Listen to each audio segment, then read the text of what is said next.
Welcome to Ex Machina. Join us as we explore the mysteries of this world. Cryptids, monsters, macabre tales, and horror stories abound. Could they be true? Are monsters real?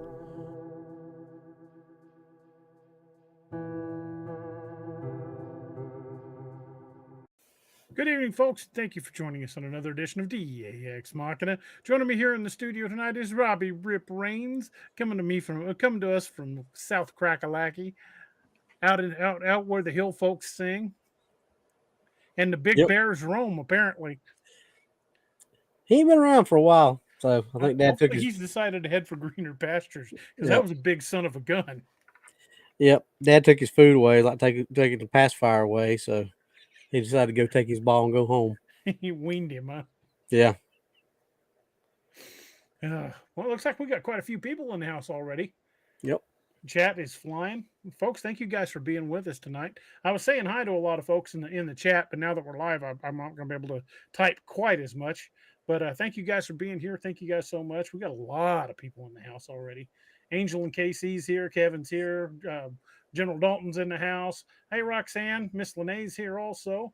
Paul Ruffio. Hey, Jeff Yarrington. Hey, Jeff. Don Donaldson. Oh man, I'm to scroll way back. Steve Payton's in the house. What's up, buddy? Sonia's in the house. Hey, Sonia. Larry Fisher, Cajun Dog, Don Donaldson. I think I already mentioned. He did. Dude, there's a ton of people. I'm already losing track. Thank you guys for being here. We're really excited to have you all with us tonight. Tonight we're going to be talking about one of the Bigfoot variety that just doesn't get talked about as much, the Genoskwa, or as I like to refer to it as the up armored Bigfoot. It's a little different, and I'm wondering how often that these things have actually been seen, since I believe they are a type of Bigfoot, unless you were close enough to see that they were wearing some sort of crude armor, usually made of stone. Um, they've got other names for them too. They call them the stone giant, or if you watch a certain in a certain cryptid show, Stone-ish the giant. stone-ish giant. But there are a lot of names for it, and it's primarily, I believe, it's an Iroquois legend. Cherokee have a legend kind of similar to that. They call it the ironclad, but or stoneclad. Excuse me. I was thinking we were talking about the Civil War earlier, and ironclad just stuck in stoneclad.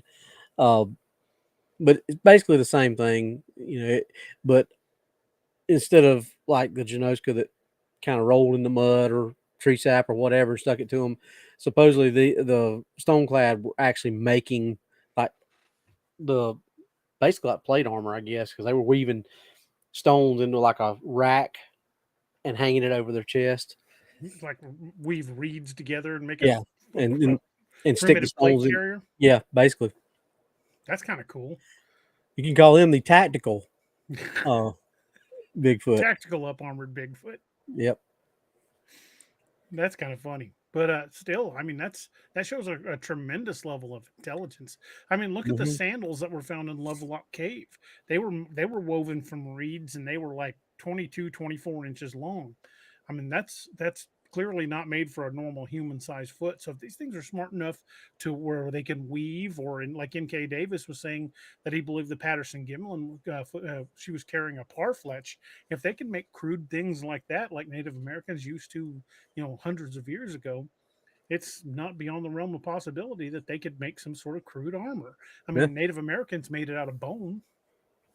Well, like we said, we've talked about the Billy Ape using tools, spears, things like that. I mean, when that's something that science admits exists, and admits that it does this kind of stuff. I mean, baboons, gorillas, chimpanzees, it's all known fact that those things use tools.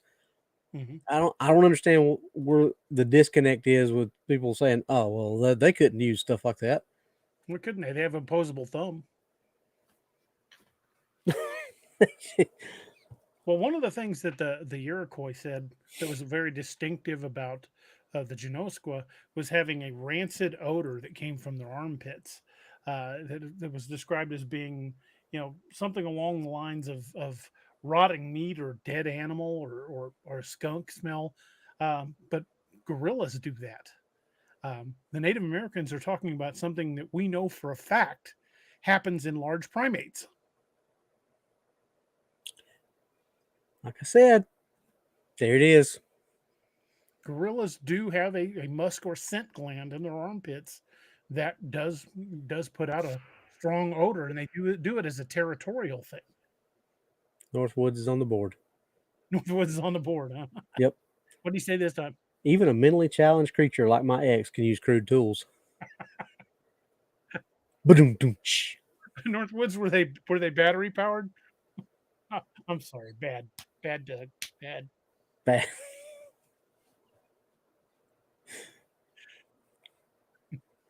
But yeah, the Genoskwa were typically meat eaters. And like we've used the analogy with bears before, the further north you get, the more they become reliant on meat as a primary source, because meat provides a lot more calories and proteins that you need to survive in these harsher environments. I know there are a lot of people that are vegan and would probably take this wrong, but it's just a proven fact. If you lived up in the Arctic Circle, you could not survive on a vegan diet. You just couldn't. You could not take in enough protein to keep your body warm.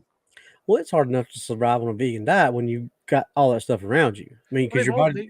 They've also got to take like vitamin supplements and stuff to replace what they're not getting from protein sources. But the farther look at polar bears. Polar bears are just meat eaters. Strictly carnivorous. I think it is the same with Bigfoot. The farther north you get, the more reliant they're going to have to be on large meat sources to survive.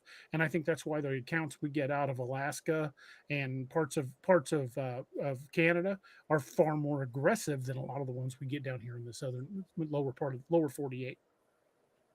Yeah, and I think Fred is really kind of hit every time he's been on the show. Anyway, he has really hit on that not only is most everything up there meat eating, most everything up there is a lot more aggressive. And we've talked about that too, about, things get more aggressive the further north you go.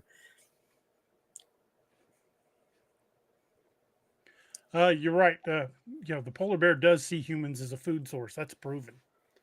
Yep. They'll eat seals, eat a lot of fish. We were talking about learned behaviors, and the other day, me and you, Robbie, and I forgot to bring this to your attention. Guess what they're noticing in Alaska now? What? There's at least one pod, maybe more, of killer whales that have adapted to hunting moose. Moose hunting orcas? Yep. Do tell. Because moose will sometimes swim from island to island, especially when during the mating season, and they have specifically started hunting moose. I mean, that's a big meat source right there. But yeah, I mean, that's learned behavior. Venison is pretty tasty. I mean, I can't blame them for that. Yeah, but they'll even come up on shore and grab them. Well, in Argentina, they beach themselves chasing seals, which is really one of the few places that they do stuff like that. Because like we said, it's a learned behavior depending on what their food source is. Just like in other places in Antarctica is where they've adapted that the bow wave, where seals up on a ice flow, and three of them will swim at it and then dive down and cause that wave to come and wash the seal off to another one waiting on the other side. I mean, that kind of stuff, there again, that's something we see that on nature shows all the time. And but when it comes to stuff like this, everybody's just like, well, that's not possible that something like that could use weapons or do this or do that. You just watched these orcas do this. I mean, look at the hunting tactics of wolves. Look how coordinated, or lions for that matter. I mean, look how coordinated they can make a hunting party and an attack with zero vocal communication, just body language and knowing where to be at what time. But we can't can't accept that something like this, which is on the intelligence level of primates, that we teach you to do sign language, but no, can't do that. They can't be that smart. Karen's got a great question. Says, do you think the Alaska hairy man is a Genoskwa?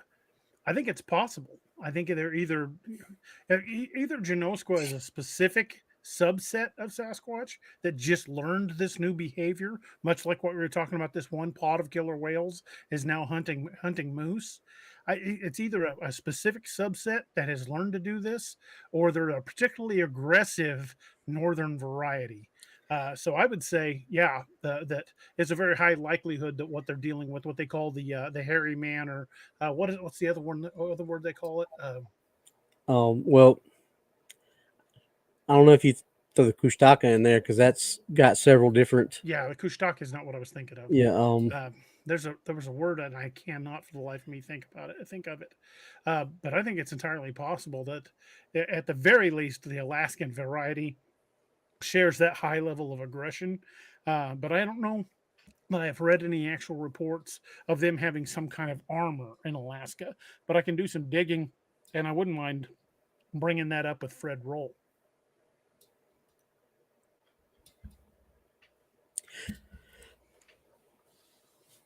Now it's killing me. I got to know. Got to know what that word is. Yeah, and Cajun Dog's right. I mean, like the Marine Corps motto: improvise, adapt, and overcome. That's where you're seeing a lot of this kind of stuff. Like, if one food source kind of either goes away or gets hunted out or whatever, and they have to switch to another food source, you're not going to hunt that source the same way that you hunted the source before, because everything's going to be different, going to react different. Exactly. Non-Tanakh was the word I was looking for. Apparently, they've got a bunch of names in Alaska that different groups call it. The Tornit, which is one I hadn't heard of before. It's a creature that the Inuit believe descended from the people who lived in harmony with the Inuit until one of them was killed. I thought that was what you. I thought you were going to say that's what happens when it gets a hold of your arm. It torn it off. Torn it off. That's right. Nantinaq is a giant Bigfoot-like creature that terrorized an abandoned town of Portlock, Alaska. And other names in Alaska are Wood Ape, Bushman, Tree Man, and the Wild Man. Or the Hairy Man. So I guess we're going after the Nantinaq. Yeah, Nantinaq. Nantinaq knock jokes. Nantinaq knock. Who's there? Bigfoot. Bigfoot who? Casey Calloway says the fish population in Alaska is dwindling, so they're having to eat other things. That could have something to do with it, but that was just something an article I ran across the other day from Alaskan Fishing Guide, an Alaskan fishing website, and they were talking about it had been observed by a number of boats in the area of killer whales not only grabbing moose off the shore, but catching them while they're swimming, which had never been observed before. Casey said that was a good that'd be a good Margolin line. Knock knock. Yep. Yeah, that would be a pretty good one. I may have to use that at some point.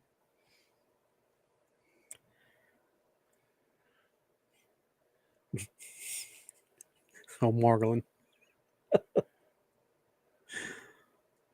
He's an idiot, but we love him.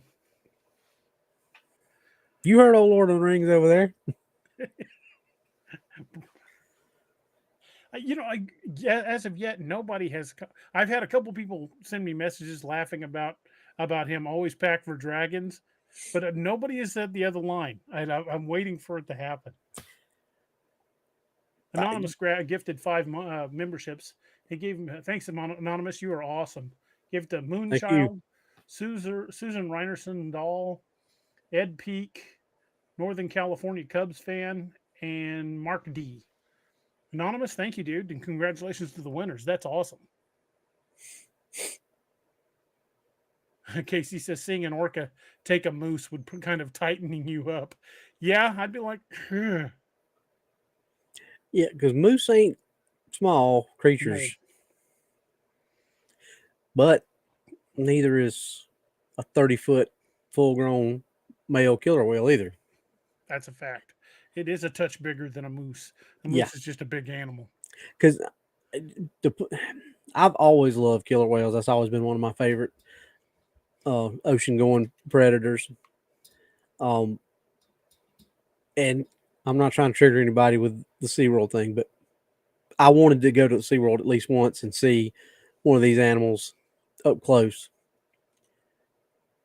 And we paid and did the backstage predator tour where we got to go actually walk back behind the scenes and kind of be a lot closer than you would even if you were sitting up, in the front row. You just do not watching these things on TV does them zero justice of how big and powerful these things are. Even the small ones are just like massive, and you're just like, Well, think about it. 30 feet. I mean, it just sounds like an arbitrary number, but that's what the length of your average school bus. mm-hmm, yeah, school bus with teeth, Hungry school bus with teeth. hungry school bus with teeth that probably has as much intelligence as you do, if not more, because that's debated on whether or not they're more intelligent than we are. Brain the size of a flathead V8. Mm-hmm. They've got a pretty big brain. Well, they've analyzed the rhythm and vocal patterns of their calls, and I forget what the number is. But it's astronomical what their vocabulary is basically compared to ours of what they can the things that they can communicate and over. I mean, granted, we know sound travels a lot further in water, but still they can be like hundreds of miles apart and communicate with each other. That's amazing. I don't care who you are. Yeah. Yeah, Casey. I think scientists have determined that killer whales eat moose. Inside joke for those of you who are in Ohio.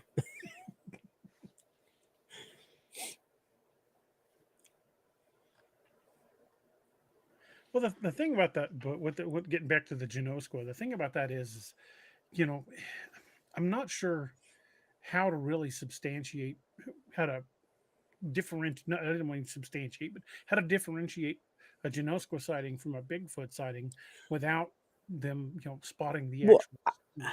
I think what you said earlier is probably more because it was that specific. What would you say it was the Algonquin? Yeah. Hang on, I had it. Iroquois. Iroquois. That's the only tribe that had the sightings and called them that. Correct. Correct. But then you've got the Cherokee. What'd you call it? The Stone Man or Stoneclad. Stoneclad? Um, and then you've had other places where they refer to them. Well, there's stone giant sightings in northern Alaska, But and I wonder if that's the same thing. could be, and that's what I was about to say. This could just be because Fred's already said that most of the ones up there are a lot bigger, a lot meaner, a lot more aggressive, and a lot hungrier. So maybe that's just something that like we talked about with the killer whales. That's a specific hunting tactic that this pod of killer whales adapted to go after moose or seals on the shoreline or you know salmon or whatever they're eating. Different hunting tactics and techniques. you know Most animals don't have a bow and arrow that they can shoot back at something. People do. If people are on the menu and they can shoot back with bows and arrows and they're smart like we say they are, this is just a And hunting technique that happened to be that particular.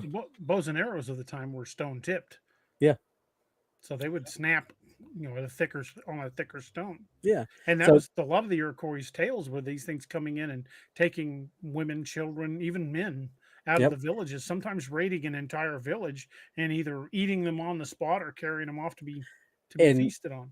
wasn't it said that had the Iroquois not started trading with the white man to get the rifles, that more than likely the Iroquois would have been wiped out, versus when they got the rifles, they started hunting the Genoskwa down and almost wiped them out. There is one story from the Iroquois that said after they were able to get firearms, they tried to hunt these things to extinction. Yep. They organized huge hunts to try to drive these things completely out of their land. And I would say that's probably a large reason why we don't hear as many of the Genoskwa, because they've learned to stay the hell away from anybody with a bang stick. Dees said, I know others may have asked by now, but with the TV show Expedition Bigfoot, did they in fact now prove 100% that they had uncovered a Bigfoot? I don't know. I stopped watching that show. I don't watch a whole lot of the cable network Bigfoot shows, simply because they promise, they're going to show you all this amazing evidence, and it never really pans out. So I haven't really watched any of those shows. I couldn't tell you for sure. Just everything that I've watched on all of those cable ones were generally pretty disappointing, because they're let's just be honest, they're there to get ratings and make money. Um, it's I can't really say that any of that's legit, especially considering another one of those shows that I heard had the opportunity to go film where known Bigfoot activities were, and opted instead to film 50 feet out of a parking lot in a city park, um, because it was safe and they could go back to the hotel that night. And I think we've talked about this before. Les Stroud's the only one that I put any kind of stock in what he says anyway. Well, there's some of the smaller channels, like some of I'm the talking about channels. network stuff. Okay, I'm not, networks. Yeah, yeah. Les Stroud, I give a lot of credibility to. And there was one other I was watching that, um, I can't remember what it's called. It'll come to me at some point.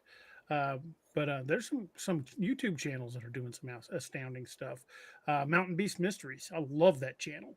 That dude really. I mean, every episode, he's films. The dude is way back in the back country.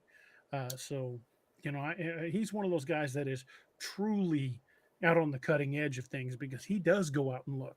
Well, and like him or don't, believe him or don't, Todd Standards is out there in the middle of no freaking where.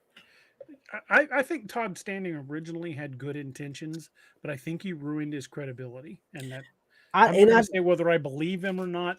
I'm just going to say I think certain things has really ruined his credibility. But the only redeeming quality, or not quality, but the only redeeming thing in my eyes is he got Les Stroud out there, and he got less thinking. So, and that was probably a little bit early on. That's probably before all the other stuff started coming out and happening. But Casey hit the nail on the head. What did he say? I didn't see it. Yeah, that's exactly right, Casey.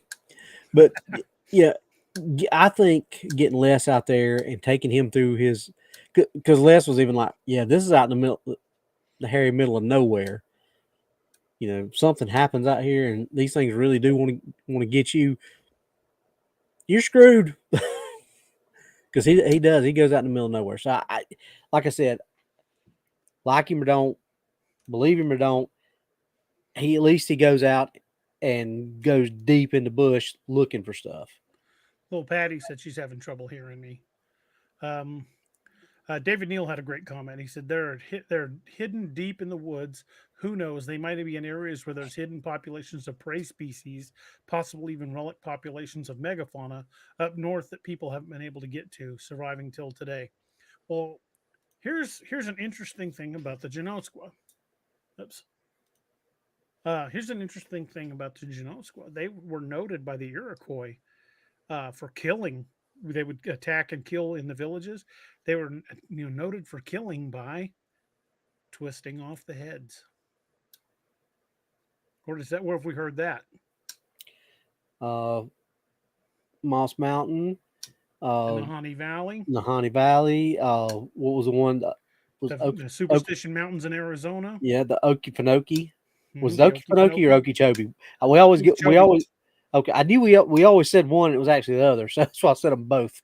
But Just a guy who yaps his man, or maybe Genoskwa or sub of Gugwe. And there we go. Ding, ding, ding. Give that man a prize. And I'll tell you why I think I agree with you, buddy. Let me bring up something. I can't upload it to the podcast because it stretches the image out and it looks stupid. But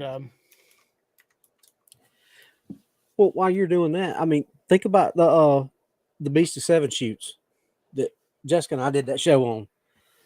That looked like a Gugwe. mm-hmm. So I think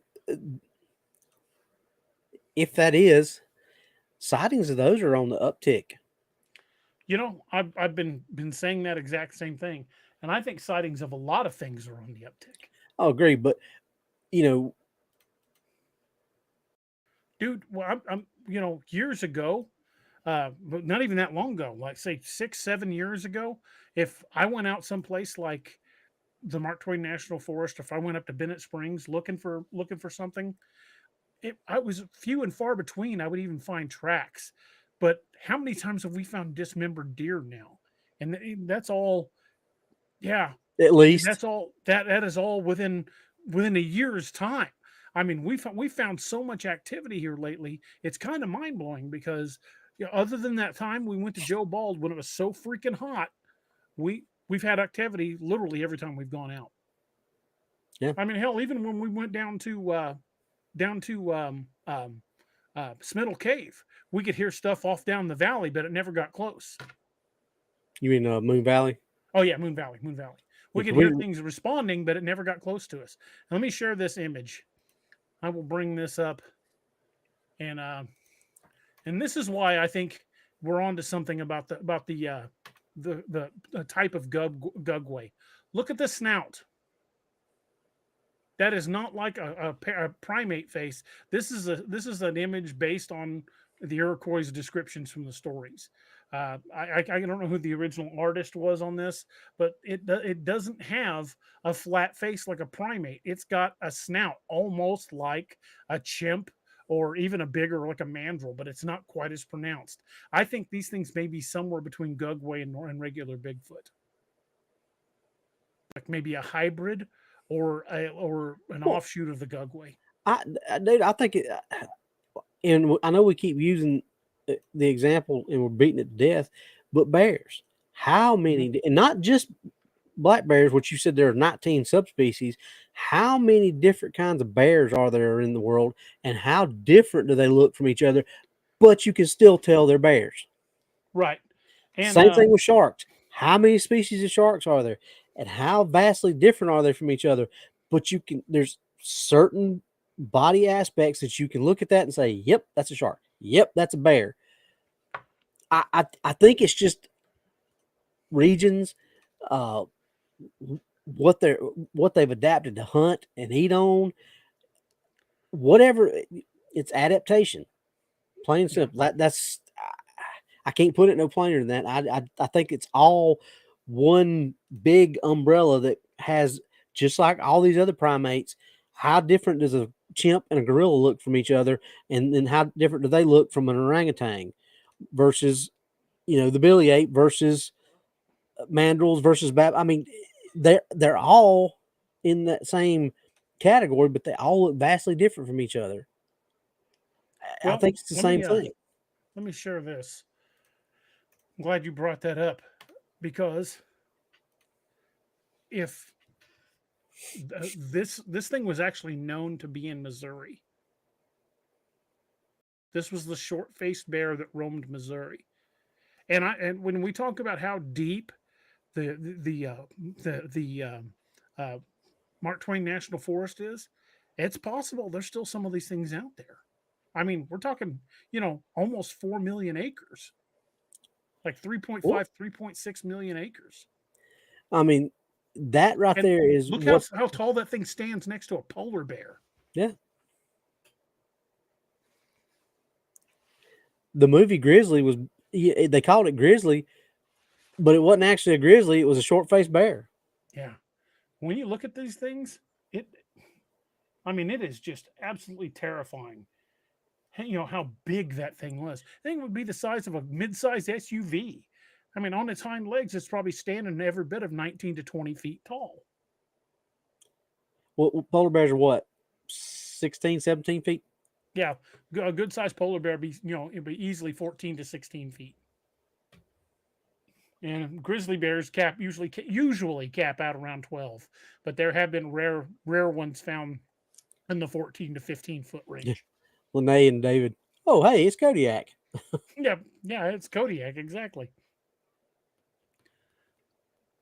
But if those things, and they've been sighted in Alaska and parts of northern Canada, people are describing bears that do not look like grizzlies. Well, when they're giving the descriptions to like forestry workers and stuff, they're like, "Yeah, it's got to be a grizzly." They're like, "No, it doesn't look like a grizzly. It looks like something I haven't seen before." But it's McFarland's bear. That's what people, when they described it at first, that's what they were saying it was. It was a short-faced bear. But then mysteriously somebody killed it, and it's just a cross between I can't remember if it was a Pisley or a Growler that they said it was, because I can't remember which goes which way, but miraculously somebody killed it or killed one of those and said, "Oh, this was it." And that bear was nowhere near the size proportions that any of the witnesses had said. But well, dude, I am all for boots on the ground, going into the middle of nowhere, looking for Bigfoot or Dogman. I'm on board with that. But that short-faced bear scares the crap out of me. I do not want to run into one of those things. Nope.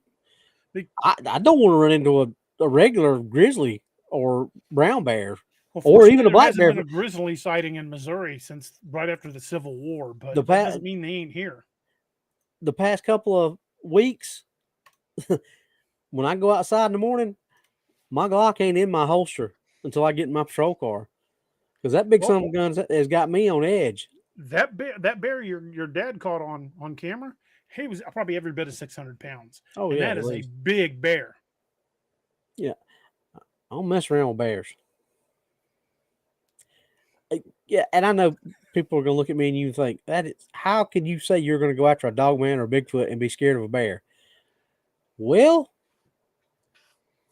I don't know. I can't answer that question. I can't either. I mean, bears are unpredictable. I mean, you could have peaceful interactions with a bear, 5 times out of 6, but that 6th time,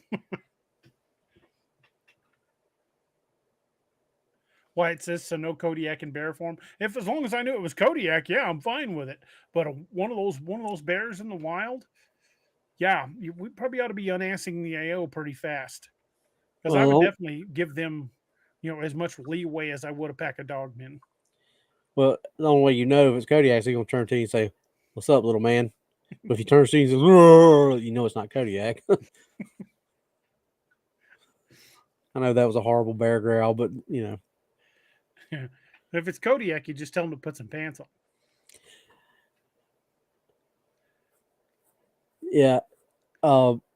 Jeff, I showed that picture to some buddies of mine that hunt here in Pickens County. They killed, I think it was close to 550 pounds, like 400 or 547, something like that. I showed him the picture. He said, "Yeah, that bear's at least a good third bigger than what we just killed." Yeah, I don't care if it's a black bear. If we're out in the woods and I see a bear, bears are unpredictable. I'm going to back off and give that bear some room. Granted, I'm going to try to get it the hell away from me, but bears can be dangerous. I mean, even black bears have been known to kill people. Yeah, Josh Dalton says having a healthy respect for the bear. You bet your ass. I mean, same thing if I run into a mountain lion. I'm not gonna tangle with a mountain lion. I'd say mountain lions give me a little bit more pause than a bear, because it'll drop on you from above. Well, that too, and 9 times out of 10, if you encounter a mountain lion, it's because a mountain lion's stalking you. It's not just because you had walked around the corner and y'all met each other. Yeah. And a lot of bear attacks are because you surprise the bear. So you make enough noise when you're out in the woods, you scare a bear off. Yeah. You're not gonna scare a mountain lion off, because if it's wanting to hunt you, it's gonna hunt you, and you're probably not gonna see it. I can see it now. We're walking through the woods at Combs Ferry, and Robbie vanishes into the bushes, and I just hear, "Lord, shoot this thing!" Oh, shoot this thing! Have mercy! This thing killing me. DA said, Robbie, I can't shoot in there. I might hit you. Bonus points if anybody knows what we're talking about. Shoot up in here anyway. One of us needs some relief. What's the matter with Robbie? You dog, shut up. Knock him out, Robbie. We need T-shirts with that. Knock him out, Robbie. But if we gotta have someone shimmy up a tree, it's gonna be Doc. He's the littlest one. I'm about to say I ain't nowhere near as good as John Eubanks.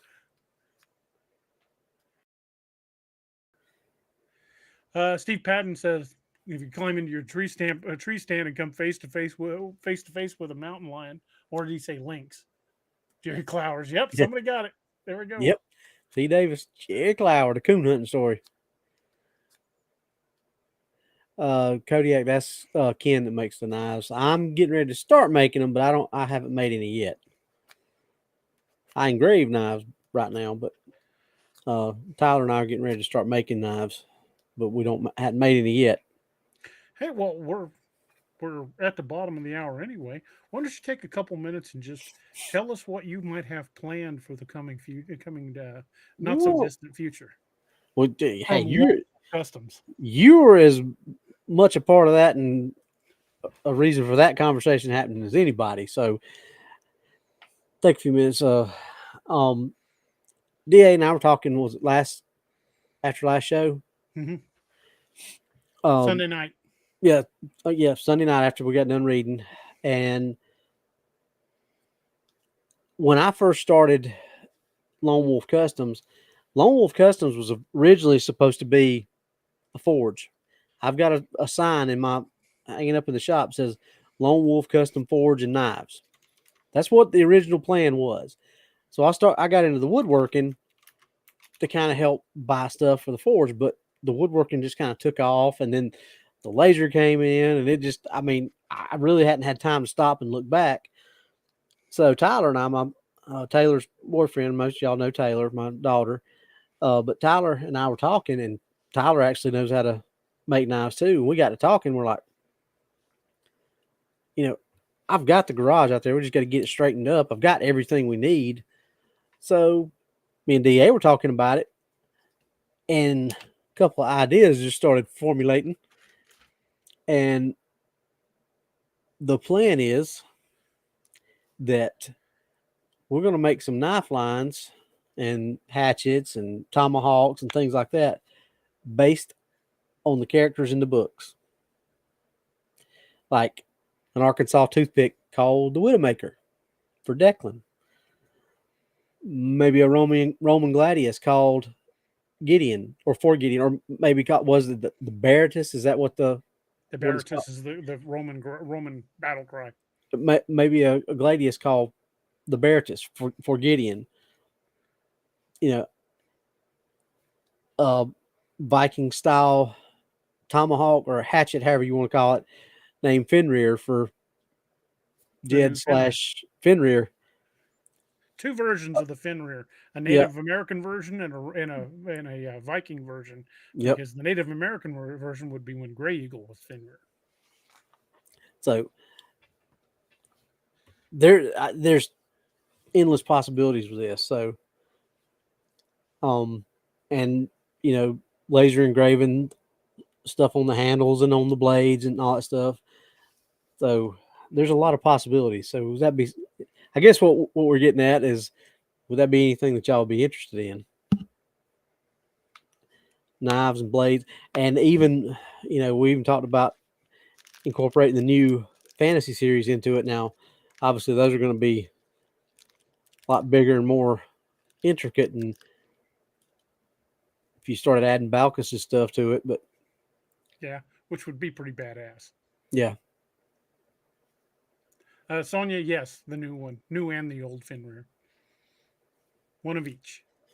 Yep, depending on which one you order, it'd be like you might get if you order the one for Gray Eagle, it may have a deer antler handle, and the one for my character would have more of a Viking style handle.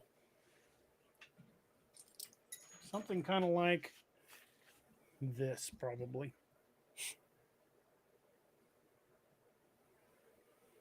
Guess I should show the. No, this isn't from Robbie. This was a birthday gift from my wife, but this is kind of an idea of what we're talking.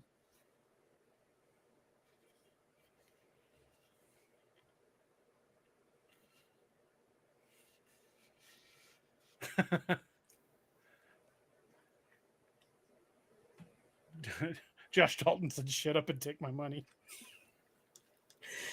Well, Tyler's coming over tomorrow, and we're going to try to finish getting everything situated.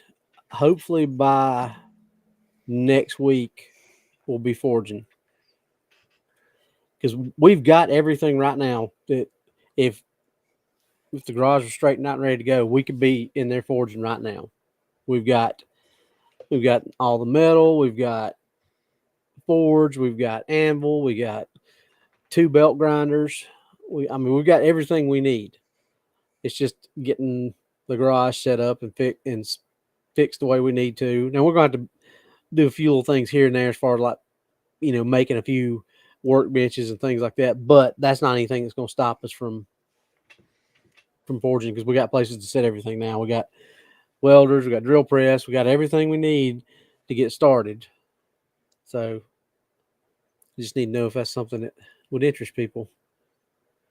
D said, "Da, where can I get that? You mean that hatchet?" I'll have to ask my wife because she got it for me for my birthday. I'm not sure where she got it. We can just wait and Robbie be making them. And one of the things that Robbie and I were discussing, and making like these, like, for different characters. One of the things was a similar, but not identical, but similar to the Sayok tomahawks that Winkler knives make, that have that forward spike on them plus a cutting edge. Those are badass hatchets. They're throwing hatchets. The only thing is Winkler makes a hell of a nice hatchet, but I can't spend $800 on a hatchet. I just can't do it, or a tomahawk. I don't make that kind of money. Ain't no way in hell I'm getting a Winkler anytime soon. But depending on what it costs Robbie to make them, he might be offering those at a pretty reasonable price. Yeah, and to answer your question, Jay, they're going to be, at least to start off with, they're going to be made out of 5150 spring steel, and they will be tempered. They will be, they will be battle ready. Now, once we get going, we'll probably start looking into some other steels, and then depending on what you want, So yes, they will be battle ready. They're not going to be hang on the wall. I mean, hopefully they're going to look good enough to hang on the wall, but that's not what they're going to be made for. Miss Lene says, question, will they have runes etched in them?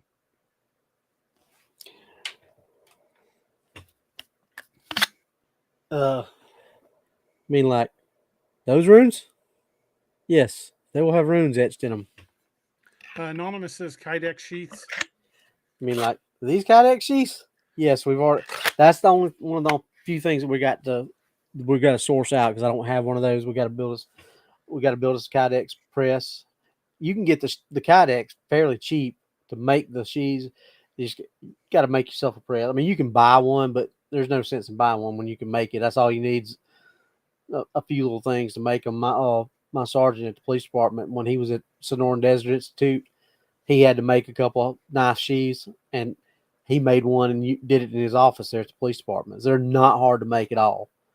I had a buddy that had a Kydex machine, and he turned them out just dirt cheap, and then he quit doing it because he got to be taking up too much of his time.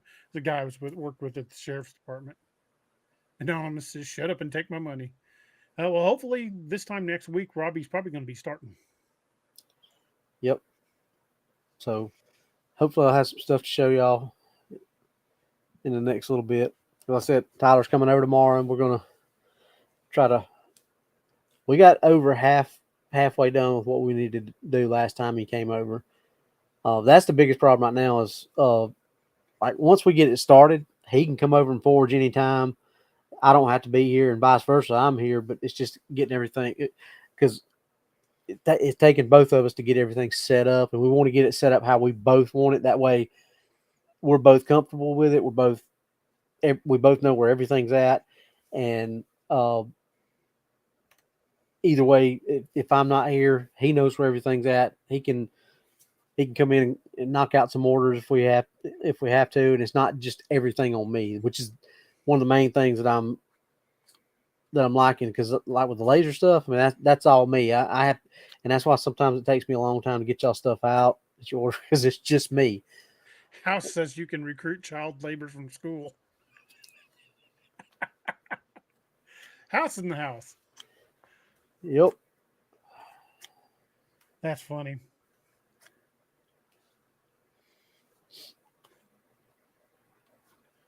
But anyway, like we'll get back to cryptids. But since it was the bottom of the hour, I wanted to take a minute and tell everybody about the plans that are in the works. Yep. And the rest of the stuff, the laser engraving, all that kind of stuff, that's still going to be available. We're not going away from that. We're just adding to it. And like I said, DA and I we set probably another 30 minutes after we got off at night, just kind of running ideas down. So.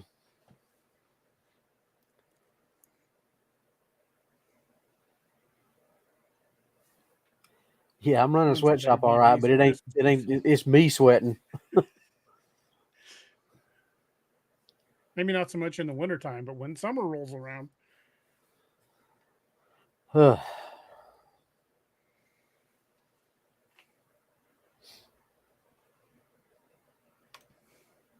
think, kind of jumping back toward cryptids, I think the part that about the Genoskwa that frightens me the most is their capacity to learn. They figured out that those stone that making that primitive armor stopped the arrows. What else have they figured out? Are they using other things to stop bullets? Because we know certain small caliber bullets ain't going to punch rocks. No. You would take, comparison to like a modern 22 versus like a 50 caliber Hawken. That Hawken's going to do a lot of damage. Yeah, and and there's all kinds of talk about caliber this, caliber that, but back then you didn't have but a few calibers that you really, what it was either a 30 cal as far as rifles go anyway. It was 30 caliber or a 50 caliber, and maybe a few 60s around, but you had to really be having some money before you got up into the 60 calibers. Hawken made a 68 caliber. Yeah, but they were pretty rare. They didn't make a lot of them. So you didn't really have to worry about it as many. Like today, you got how many variations of ammo do you have nowadays? I mean, it seems like every day you got a new round coming out. This supposed to be. Also, ballistics technology is coming a long way. Yeah, even in the last 10 years, it's come a long way.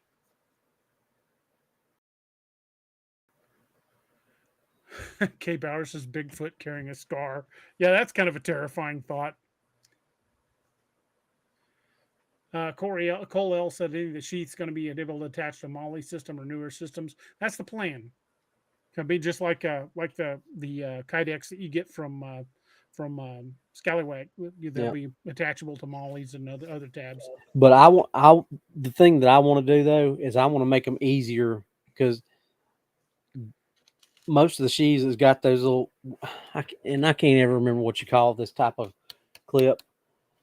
It's a great clip, but you play hell trying to get that on a Molly tab. Oh, I agree. So that's something that I want to do, is try to find something a little bit easier and more Molly friendly. It's not that wide, because that's the problem, is you can't get. I think like with this one, but see, you got these bars right here. If these bars right here were not there, you could just about weave that little center tab in and out of maybe one or two at But the mall. Robbie, those bars come out. I took mine out. Oh, they do? Yeah, they just pop out. Those are for adjustable belt widths. Well, I'll work on that later. I didn't know this came I already out. took mine out. So you may be able to weave that center section. I don't know if you can get it in enough of them. I don't know if it'd make enough I'd of a say from the difference, length of those, you're only going to get through one tab. which may not hold it very securely. May not. The Amazing Jimmy said, have you ever seen balls of light around Bigfoot areas? I personally haven't, but Robbie did down in LBL. Yeah. Now, there again, I don't. And John Sanchez was down there. He saw more of the orbs than I did. I saw a few, and I know what I was seeing was what they were seeing too, because I was a good. I didn't have my Robbie Wrangler with me that night, so I was a good. John, what was I probably 35, 40 yards away from y'all, something like that, out in the middle of dog man Bigfoot country, just pitch black, just doing what I do. But I was listening to them talk, and they were describing stuff, and they were describing what I was seeing. So I know that, I would see it and then hear them describe it. So, and that was right there in the LBL where a lot of Bigfoot and dogman sightings are.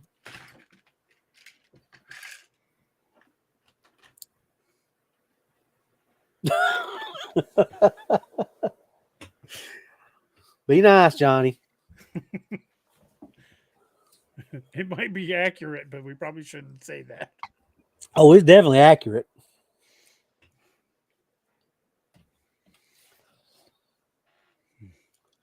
But I'd kind of like to kind of jump a little bit more toward the possibility that Genoskwa and Gugwe are closer related than they are to regular Bigfoot. I mean, the Genoskwa image, it's got kind of a pronounced snout, but not as pronounced as like a mandrill. Maybe it's a crossbreed between Gugwe and a Bigfoot. Maybe it's just a subspecies of of Gugwe. But their Gugwe are fiercely cannibalistic toward humans. Yeah. Genoskwa seem to be. I think these are the big bads of the Bigfoot world. Well, I mean, there again, like using bears, Kodiaks, Alaskan browns, polar bears, grizzlies. Those are the ones that are typically more dangerous to humans. Yep. And black bears aren't typically known to attack humans, but they do. But it's not their first reaction. Right. So generally, if a person gets attacked, they might attack a kid because they know they can overpower it easily, or if they're frightened or really, really hungry. No, DA, they bring kids berries, remember? Oh yeah, like the kid in North Carolina. Yeah. Yeah, gone for 3 days, and the bear kept him warm and gave him berries. Yeah, bear brought me berries. Typical bear behavior. I mean, all the way around. Jay Freiberg says it's not cannibal if they eat another species. Good point. Yeah, that is true. But for all we know, they may eat their own kind too. They're definitely meat eaters, and from the predatory behavior both exhibited by both Genoskwa and Gugwe, it would not surprise me to find out that they eat their dead. Wouldn't surprise me a bit. Or prey on other types of Bigfoot. Yeah. I mean, I understand that. There may be. I think they're all just like every other species in the animal kingdom. I just think there's multiple subgenres, subgenus, or whatever that the correct term for that is. I think they're all the same as far as what they would be classified as. And I don't want to say they're classified as Bigfoot, because obviously, that wasn't the term that was around when they were first discovered or whatever. But let's call them Sasquatch, for lack of a better term. But I think that's probably maybe the second most recognized and utilized term. Mhm. So it's all the same. They're all Sasquatch, but you got Genoskwa, and the thing with that is Gugwe may be an offshoot of Genoskwa, like you're saying, which Genoskwa was an offshoot of Sasquatch, and then something else, like ligers and tigons and Pisleys and growlers and all this stuff, and maybe the three-toe thing's a genetic defect because of what happened. Who knows? Larry Berlin said, "What are the estimated heights and weights and foot sizes of these big boys? These things tend to run on the big side. Genoskwa sighting and Gugwe sightings both put them well above 12 feet. They're much bigger than your typical Sasquatch sighting, far more aggressive. And there was a Gugwe sighting just not far from here. Somebody mentioned Eureka Springs, Arkansas, not long ago. I want to get back down there, but not far from Eureka Springs is a state park called War Eagle. And there was a couple on horseback that was ran out of War Eagle State Park by what they described as a white Gugwe. And the tracks that were supposedly recovered of that were in the 24-inch range. Pretty big. So if these things are, say between 12 and 15 feet tall, that's probably going to put them at 11 to 1,200 pounds, possibly more. Oh, I'd say if they're that tall, I'd say they're pushing 16, 17. Because you think a big grizzly can be 13, 1,400 pounds. That's true. And this would be a bit animal bigger than a grizzly. Yeah. So I would say you're probably looking at 16 and a half, 17, maybe even 1,800 pounds. And they described the hairy man in Alaska as generally being somewhere near 15 feet tall. So, that's some big boys. When we had Ron Moorhead on the show, he talked about one of the casts they made of a footprint in Alaska. It had, what was it, a 12-foot stride, and the track was 24 and a half inches long. That's a big track. Yeah, that's a huge stride too. And and the thing is, if these are modern day North American apes that have not been discovered, which I believe that's what it is, the bone density and bone structure of things like gorillas and chimps allow them to be a lot heavier and a lot more mobile. Because we had that discussion one time before about, well, somebody says, I don't think these things are that big because their bones wouldn't handle it. But you can have a gorilla that's 5 feet tall and weigh 600 pounds because of the bone density and structure of their bones and their musculature and the way it attaches to their bones. Well, they can carry a lot heavier weight. As these animals get bigger, the bone structure has got to get exponentially bigger to hold that additional muscle and weight. So what we would expect on a human femur would probably be a drop in the bucket on a Bigfoot femur. Yeah, well, and you got to go with the known quantity of, if a full-grown male gorilla can probably go upwards of 800 pounds. A big gorilla, 800 pounds. If a Sasquatch is 2 to 3 times bigger than a gorilla, if it's 2 times bigger and the biggest gorilla is like 800 pounds, and you're looking at a 1,600 pound Sasquatch. Yeah. And if Bigfoot do move on all fours, like we've talked numerous times, I think they spend more time knuckle walking like a gorilla than they do upright. I think they're capable of both. But I would be willing to bet they probably spend more time with that much muscle mass. It would be much easier on their body physically to move along on all fours, and they would definitely be able to move a lot faster. They'd move like a freight train on all fours, covering distance. That's probably why people, when they say these things take off through the woods, they can hear them crashing through the underbrush for miles, because they'd just be blasting through it. So personally, I think. And again, this is my opinion. You know, there are no experts in this field. We like to say that a lot, and I mean it. This is just my opinion. I think, and I would like to get the opinion on some of y'all that like. I know there's a couple other channels in the group tonight, and there's other researchers that pop in and out. Get y'all's opinion on this. I think they spend a lot of time moving on all fours. I really do. Cajun Dog says, "What if Gugways the offspring of a Genoskwa and a human mating?" I wouldn't say no to that. I wouldn't say it's impossible, but I think it makes more sense that it's probably an offspring of a Gugwe and another Bigfoot, because of the size. If there was human Yeah. DNA in there, they would probably be a lot smaller. And there was another one I wanted. Oh yeah.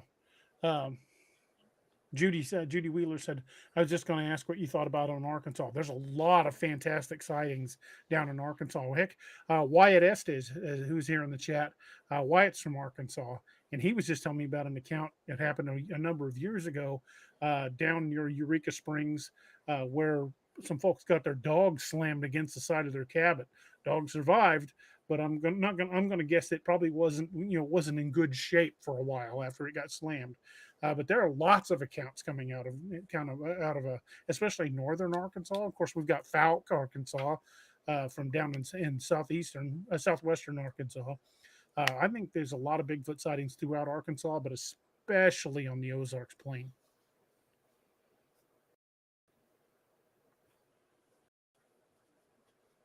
Judy says, "I live between two state parks and a wildlife management area on the ridge." And you're in prime habitat.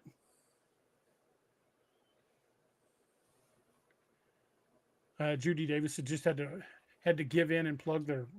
Yeah, welcome to the Ozarks. Yeah, we turn our air conditioner on at night. It's even if it's 40 degrees, it still feels like 80 in the house. Don't know why, but once winter sets in, the house will cool down and it'll feel cold at night. I don't know how it works, but it's the Ozarks. Welcome to. Well, most places get 4 seasons in a year. Here in the Ozarks, we can get 4 seasons in an afternoon. Jeff Yarrington says, "A local guy I know actually saw 2 on all 4s."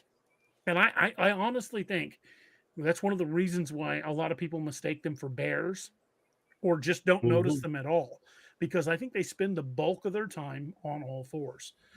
It makes sense for an animal that big. Look at gorillas. Gorillas are perfectly capable of walking upright, but because of their density, because of their mass, it distributes that weight more equally when they're walking on all 4s. They don't have near as much weight concentrated on 2 legs. So I really think that these things not only spend a lot of their time on all 4s. I was mentioning someone earlier that they texted me asking about behaviors of Dogman in Texas. I think Bigfoot and Dogman have a range, and I think between me and Robbie and Noah on our excursions down on one side of Table Rock, and Wyatt and Richard their excursions on the other side of Table Rock, I think we're starting to figure that pattern out. I think we're starting to figure out the migration pattern they use around that lake to follow the animals, follow the herds.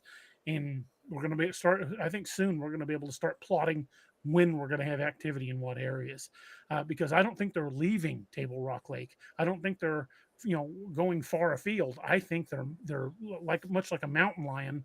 I think they've got a hunting range, and I think since Table Rock Lake has over 800 miles of shoreline without ever getting more than 20, 30 miles away from their point of origin, especially if they're able to swim, like we've lots of encounters of them in the water. I think we're starting to figure out their range, at least around Table Rock Lake. What's that? Northwoods. What did he say? I didn't see it. I'm not repeating it. I think I'll refrain from commenting about my ex being on all 4s. Oh, Northwoods. Man. Jeff Yarrington says, DA is right. Most people wouldn't notice them when they're outside when they move on all 4s. Well, I think that's a big reason why a lot of people have misidentified sightings. But think about it from that standpoint. if you don't believe, if you're not somebody who, if you think that there is no possibility that things like this exist, and you see something like that, what is your brain going to tell you that you just saw? A bear. If it's on, if you see something like that and it's on all fours, your brain is automatically, before you even really start processing it, your brain's going to say bear. And that's it. Anonymous Montanan, yes, Missouri is known as a cave state. We are riddled with caves all over Southwest Missouri. But immediately your brain's going to say bear, and that's going to be end of the argument right there. And that's what you're going to see. Just because you've already conditioned your brain to not be open and not think that these things exist. So you see something like that, and that's the only conclusion that your mind will allow you to come to is, oh, I just saw a bear. It's just like we tell people, don't say, hey, look at that footprint. Say, what do you see? Or look at this. If most people, if you're driving down the road, say, hey, look at that bear in that field over there. If you're driving by at 55, 60 miles an hour, people are going to, yep, that was a bear. It was a weird looking bear, but it was a bear. Unless they look over and the bear stands up and looks at them, like waves, they're probably just going to think it was just a bear in a weird position.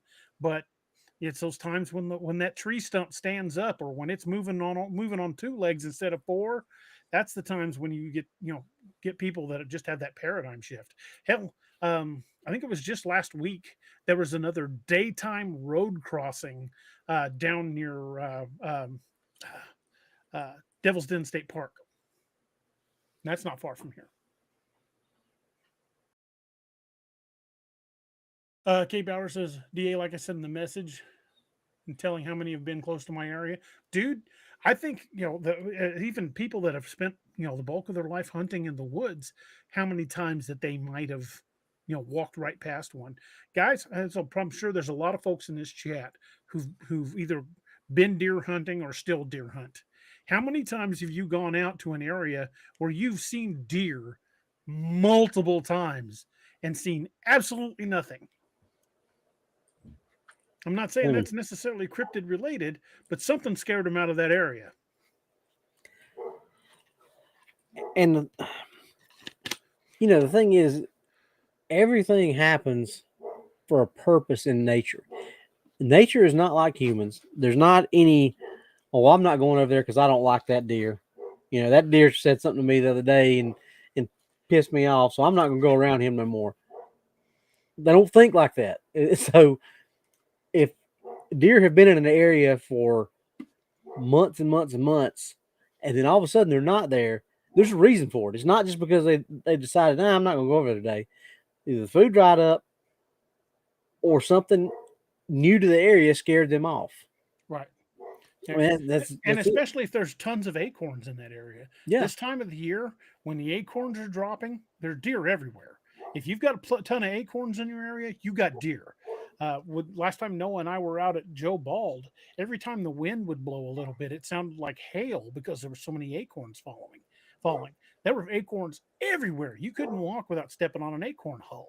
So, and we saw plenty of deer sign out there. But after we found that, you guys saw the pictures, we found that dismembered deer. We didn't see another deer. Not the whole day. Not the whole time we were out there. Roxanne Delgado says, sounds like they're getting more bolder around people. I think they are. I really do. Yes, Hillary, I do. Matter of fact, I have conversations with them all the time. They just don't talk back to me. Judy, if you're not from Arkansas, Devil's Den. Yeah, there was a daytime sighting, broad daylight, about like 2 p.m, of one walking across the road. Northwood says, not just deer when they're acorns, but turkeys and other things too. Yeah, but when we were out there, we saw crap tons of acorns, but not so much as a squirrel.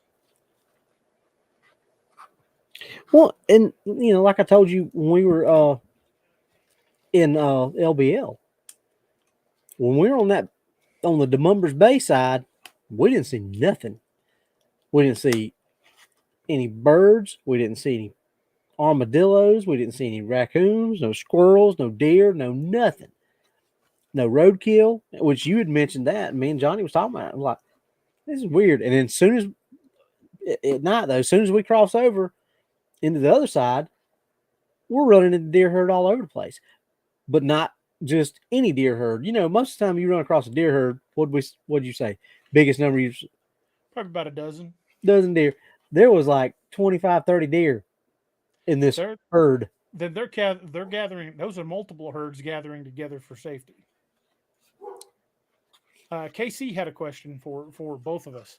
Says, what do you think sightings are increasing?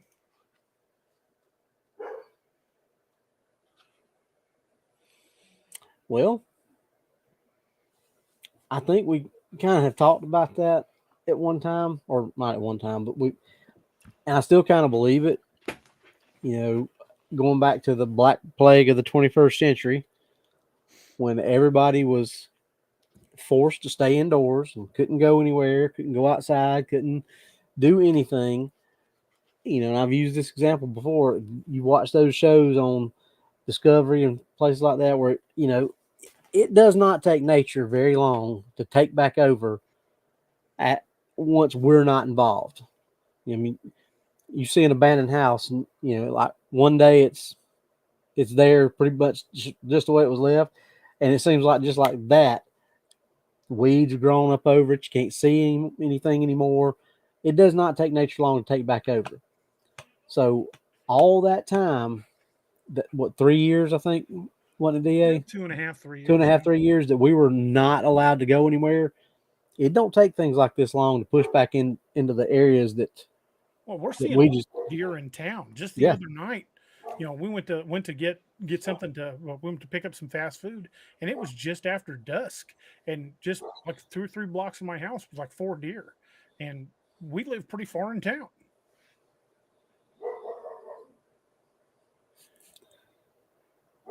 You got a bear in the yard?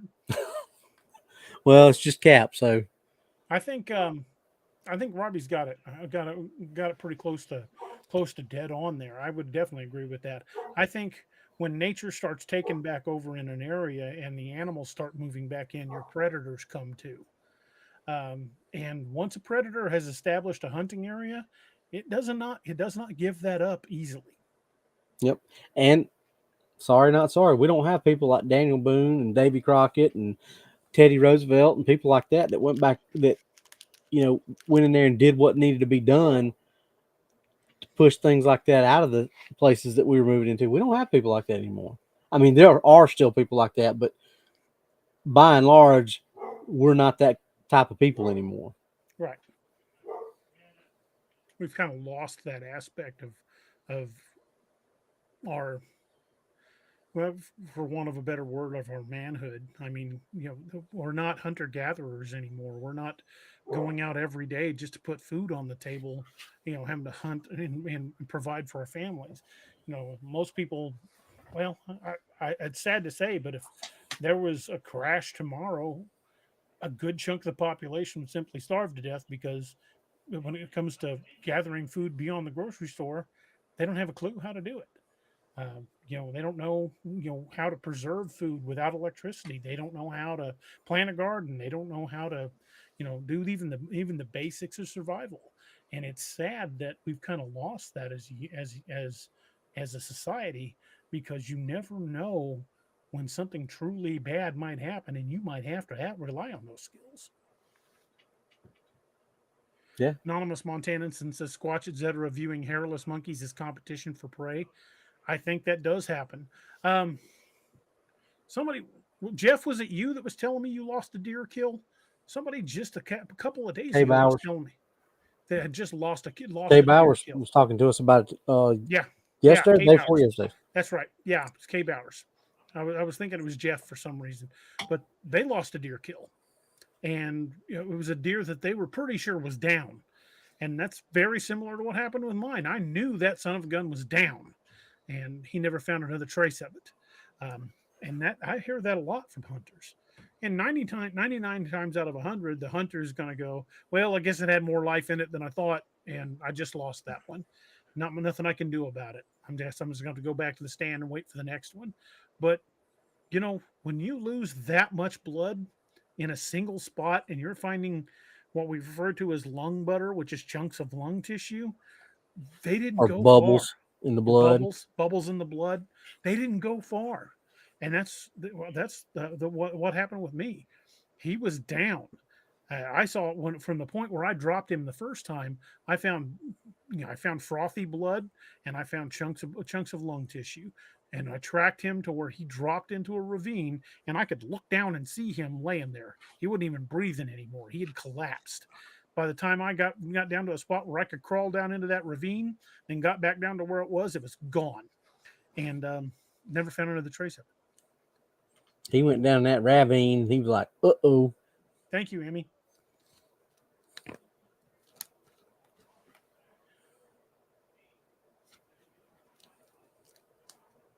Anonymous says, especially lone bow hunters. A lot of bow hunters, and this kind of concerns me. I used to bow hunt, but when I bow hunted, I always took a pistol. A lot of bow hunters don't. I took a pistol for one if the first arrow didn't kill it and I tracked it down. If it was laying there suffering, I brought a pistol to put it out of its misery. And two, there's still things out there that'll kill you. You might run into a snake. You might run into a mountain lion. Because Missouri's pretty rich with mountain lions. Have been since I was a kid. No matter what conservation said, they've been around for a good long time. And I didn't want to run into a mountain lion and get into a dispute over whose kill that was, and not have the ability to at least protect myself. So, but a lot of deer hunters do not carry a sidearm. And I think that's a dangerous thing to do. There's no hunting regulation against it, at least not in Missouri. I guess you'd have to check your state laws, but nobody hunts with a pistol. But I always carried a pistol as a backup, just in case I needed it. And you never know.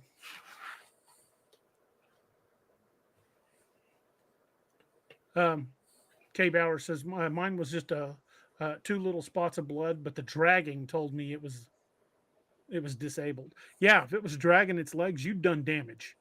If there were drag marks, it didn't just shake that off and get up and walk away.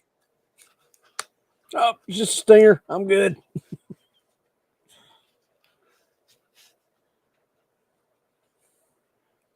I just missed a comment.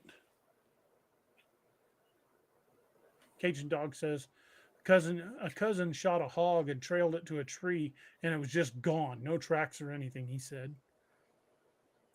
That's not that uncommon. No, I was just about to say that happens more than people would think. It probably happens even more from East Texas. He had a guy up in the stand was hog hunting, and he saw a Bigfoot snatch a hog up by its hind legs and slam it into a tree and throw it over its shoulder and walk away with it. Pulled a Jason Voorhees on him. Basically. Only it wasn't in a sleeping bag. But we say that happens a lot, but it probably happens more than we even think, because how many people have that happen and just are like, shrug it off. I'm not telling anybody that I shot one, because I don't want that you can't shoot or whatever, or what do you think, Bigfoot got it? You must be crazy. So they're just like, nah, I didn't see anything. Or just said, I shot at one and I don't think I got it. Yeah. Yeah, I know lots of hunters that have said that. I got skunked today. But how many times was it taken by another predator? Yeah. Probably more than we realize. Arkansas Hog Hunter says, I do hunt with a pistol from time to time, but I always carry one for backup in the woods. I was curious to see what's going to happen with all the flooding in my area, going to push stuff out in the open. That's an absolute fact. There's flooding here in Missouri too. Anytime you've got an area that starts flooding, I would be willing to bet that if I had the scratched to mount an expedition and went up and grabbed Robbie, I bet we could go up to the Uwharrie in North Carolina and get all kinds of activity. Yep. Because they were pushed out of other areas. And like we said, the these things, I really would like, because I know that Pilates has done stuff on the missing 411. Mm-hmm. but I would like to see some kind of data point on hunting stories like that where strange stuff like that has happened. You know, like the one you told about with the guy who said he fell asleep and woke up and something was pulling on the lunchbox. You know, what'd you do? Well, I let him have it, and I got down out of there, and I ain't ever been back since. Hey, I would Noah, love. if you could hear me, I don't know if you're listening to me, but could you put up a poll on in the chat to see how many deer hunters have had a kill go missing? I hope he heard me, but I don't know if he did.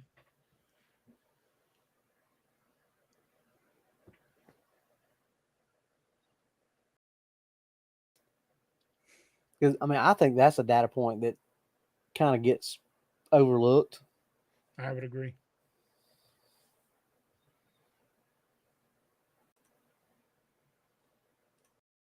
I don't think Noah's listening to me. He must be playing a video game.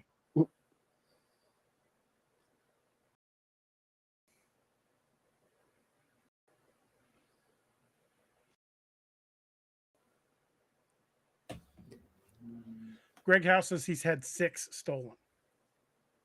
See, there you go. Now, of those 6, Greg, how many of them were just like obvious, and how many of them were like you could be like, or were all 6 of them just like, yep, something got them? Because that's a good data point right there. That's a good sample size from one person who he's the constant variant in the whole thing, so he can objectively look at it and say, okay, this one was this way, this one was this way, or they were all the exact same way, or whatever. And I know Greg's had more experiences than most people would even hope to have. So Greg said all 6 were laid hands on. And Cole says he's had 2 taken in the middle of Tennessee. So I've had kills where I've had deer kills where I knew that I'd got it good, but never found it. So it's hard to say what got that one.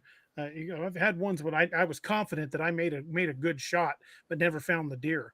But that one when I was 16, I am absolutely certain something with hands carried that thing off. Kate Bauer says, D, there was also some twig snapping footfall that same night. Still hard to say, though. Dude, I'm telling you, I think something took your kill. I do too.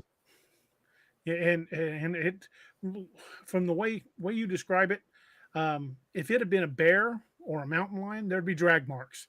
That would be fairly easy. If it had been coyotes, the coyotes would have eaten it and destroyed it on the spot. Wolves might have dragged it a little ways away, but you would again have found pieces.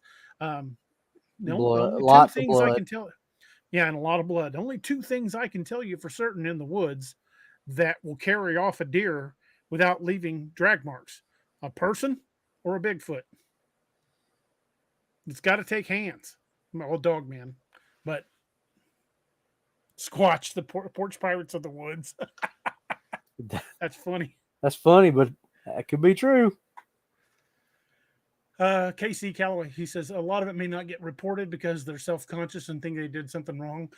Again, I've in my time in the woods, I've had several deer just go missing. Track them for a while and then you lose the blood and never find it again. I've had that happen several times. Can I say something took it? No. Is it entirely possible that the wound clotted enough where they, stopped bleeding and got the hell out of there? It's entirely possible. But I'm a pretty good shot, and you can ask anybody that went to the range with me when I was a cop. I may not be the greatest shot in the world, but I'm pretty precise. I never scored lower than the high 90s on a qualifier. So I may not be freaking Carlos Hathcock, but when I shot a deer, I knew I hit it. I knew because I didn't take the shot unless I was sure of it. So I think especially rifle season in particular, but probably bow season to an extent, because we notice a difference in the behavior of animals when seasons start.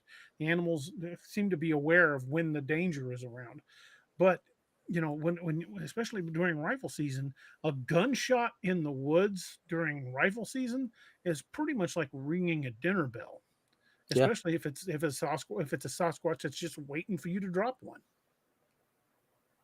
Because I guarantee they know you're in that tree stand long before you even take a shot. Well, and you can talk to like spear fishermen in the Caribbean and places like that, the guys who actually do it for a living. They'll tell you that they can be swimming out there and you won't see shark one. As soon as you pull that trigger and that rubber band twangs underwater, next thing you know, there's 10, 15 sharks swimming around you because they can hear the sound of that and they know. Why would it be any different in the woods? Judy Wheeler says, "Do you think razorback hogs are why they release, or why the release of red wolves? It's entirely possible. They may be trying to control some of these, especially like out of control feral hog populations. Are trying to curb that by reintroducing red wolves. But I'm going to tell you right now, there aren't just red wolves around here.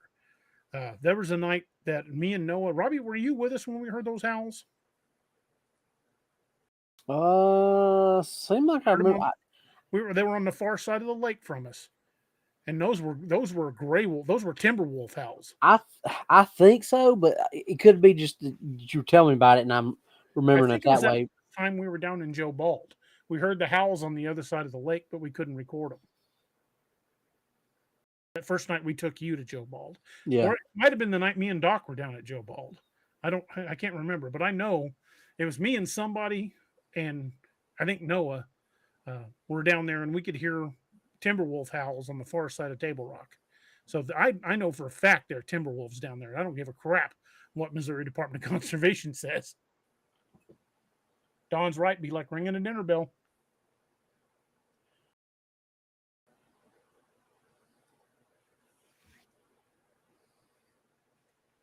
Anonymous Montanan said, on my 2 rotations up in Alaska, we were told not to discharge our M4s or other weapons as it attracted bears.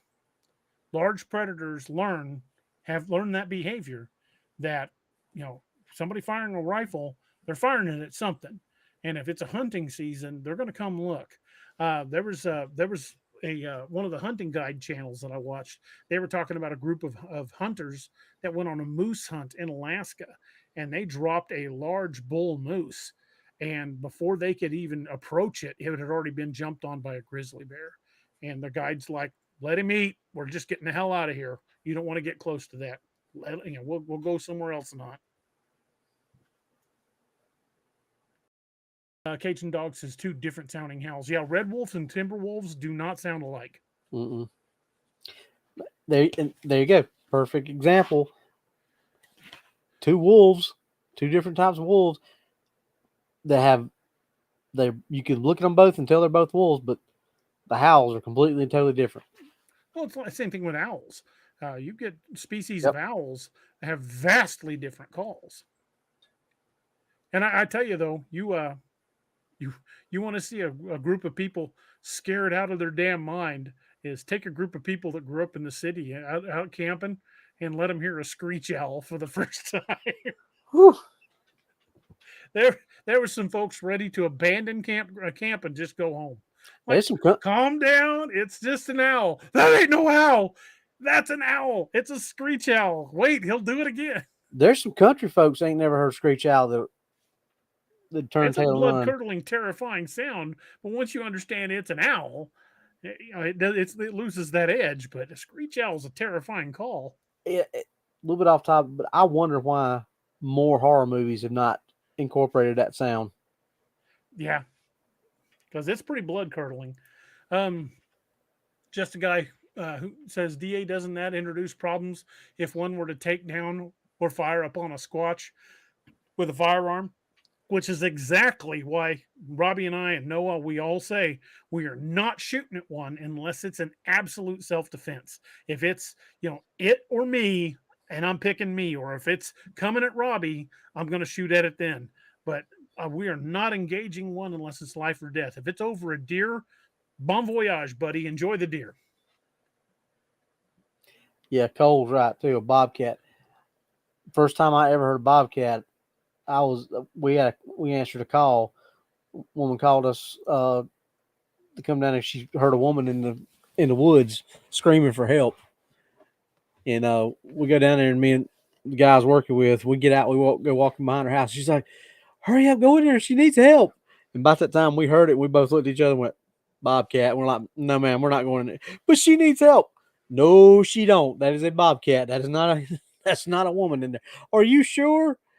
And Jamie turned around and looked there. He said, yes, ma'am, I'm pretty sure, because I live just about 3 miles over that way. He said, and I hear this thing every night.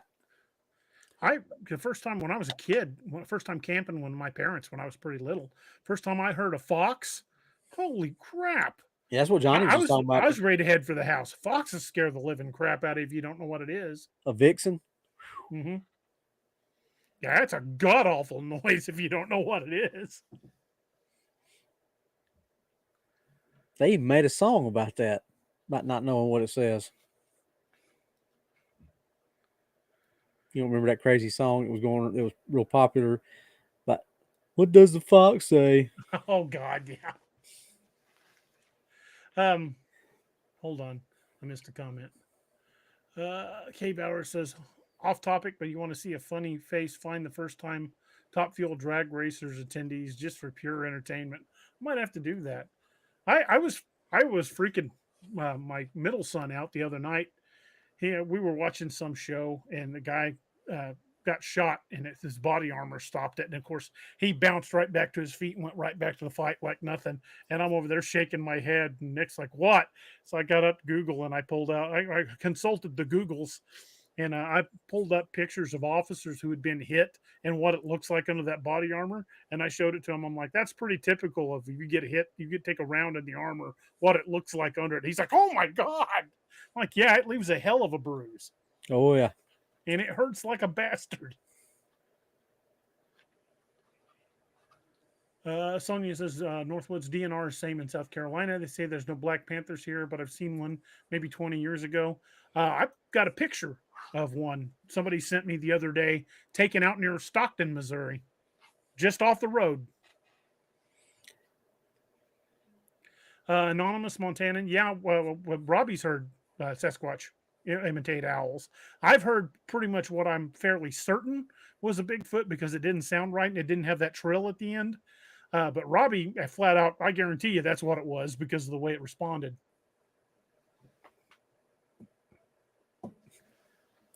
Yeah, I think me and Johnny was talking about it. He said that's probably about the last time he's done an owl call. It was that third one that night because he turned around and was like, and he specifically did an owl call that wasn't from that area. Well, Greg told us that was not an owl for that area. Johnny's like, I just know how to do this owl call. And Greg said, well, that's not an owl from this area. So that's what we were going on. But still, even though it mimicked it perfectly the first two times. I mean, literally, it was like somebody was out there recording Johnny and then playing it back as soon as he was done the first two times. Third time, not so much. Just a guy says, have you ever done an episode on the Sierra Sounds? Yeah, we had Ron Moorhead on one night. Mm-hmm. I'd like to get Ron back on, do another part, do a kind of revisit that episode because the channel's grown quite a bit since we did that episode. But yeah, we did an episode on the Sierra Sounds. We had Ron on. You know who we need to get on? We hadn't had on in a while. Who's that? Leon. We do need to get Leon on. I was talking to him today on Facebook. Yeah, I saw his post. Yeah, we need to get Leon back on. That dude cracks me up. It's been a while since we've had him on. Yep. We need to get him back on about some of his research because that dude is constantly going out and looking in some of the darker recesses of England and around Manchester specifically, but all over parts of England. The British Robin Williams. Yeah. Steve kind of summed it up with that. He is kind of the British Robin Williams. Miss Lene reminded us it's the bottom of the hour. How about we take a short minute to have a short message from a short guy? How's that sound? Little message from Doc. Hey, everybody. This is Kerry Pocket Doc Davis from Dark Angel Medical, and you are listening to DA Ex Machina with D.A. Roberts. You may recognize me or some of my products from Dark Angel Medical. in some of the Apex Predator, Lakeview Man, and Wild Hunt books, and you can get those products at www.darkangelmedical.com, along with training classes on how to use those products and save a life. Shoot us an email at info@darkangelmedical.com and be the difference.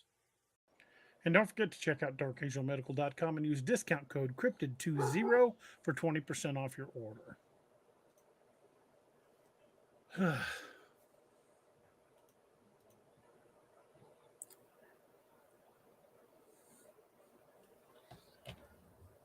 Greg said, "Wait, do you hear one try to mimic it back and it get choked up and coughed?" I said, "Greg, that wasn't far off from what it sounded like." Yeah.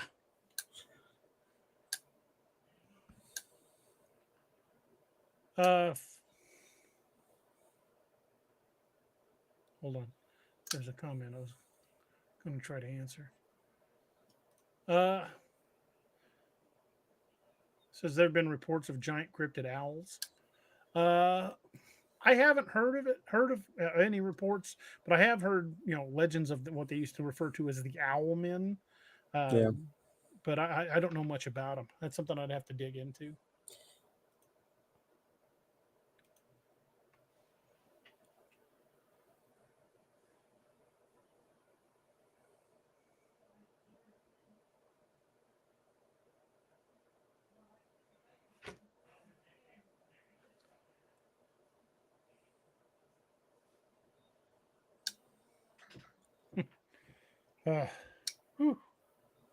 Hang on a second. I ain't turned my fan on. It's about 11 gajillion degrees in here.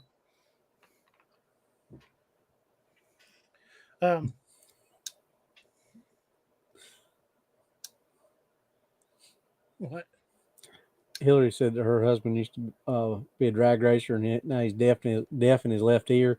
She said so that's the side she cusses him out on. Cajun Dog says, ever hear of any stories from old moonshiners? Bigfoot stealing mash? I have heard a few stories like that. There's 2 or 3 stories that Cam Buckner did a pretty interesting one about Bigfoot stealing sour mash. But supposedly a guy down by Eminence, Missouri had the same problem. Kept getting his sour mash stolen. I've heard that a lot, though. I mean, a lot of different people have said that's something that gets stolen a lot from them. Another one that seems to be pretty popular to be stolen is sweet corn. Especially if you feed sweet corn to your horses. Horse feed and even chicken feed will disappear.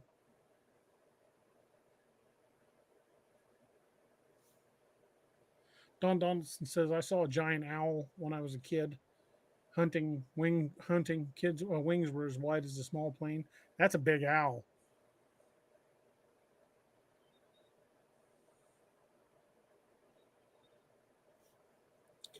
Yeah. But I think we're kind of onto something there.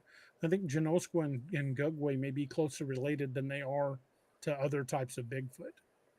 Maybe the Genoskwa is a hybrid between a Gugwe and a regular Bigfoot, or maybe they're just close cousins. But they're certainly both considered some of the more aggressive Bigfoot stories.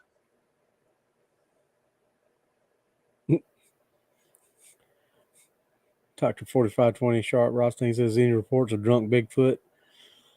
I don't think I've ever heard of one being drunk.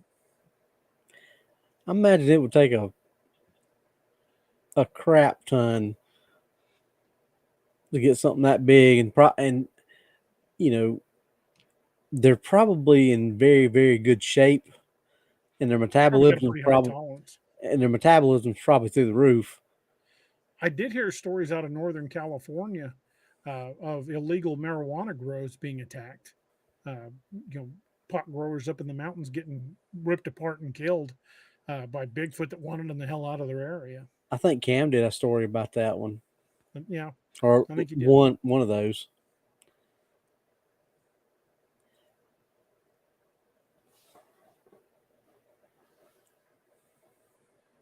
I would imagine a drunk Bigfoot would probably be a pretty violent drunk. I wouldn't want to get too close. K Bowers wants to know if you're going to do SFSTs on a drunk Bigfoot. Well, my certification expired a couple of years ago, so I really can't be, I really shouldn't be doing it because it ain't gonna hold up in court. And you know how them I'm out Sasquatches of the are. business. I don't do SFSTs anymore. You know how them Sasquatches are. They always like to lawyer up on you. So I probably shouldn't be doing it. I mean, if I have to, I will. But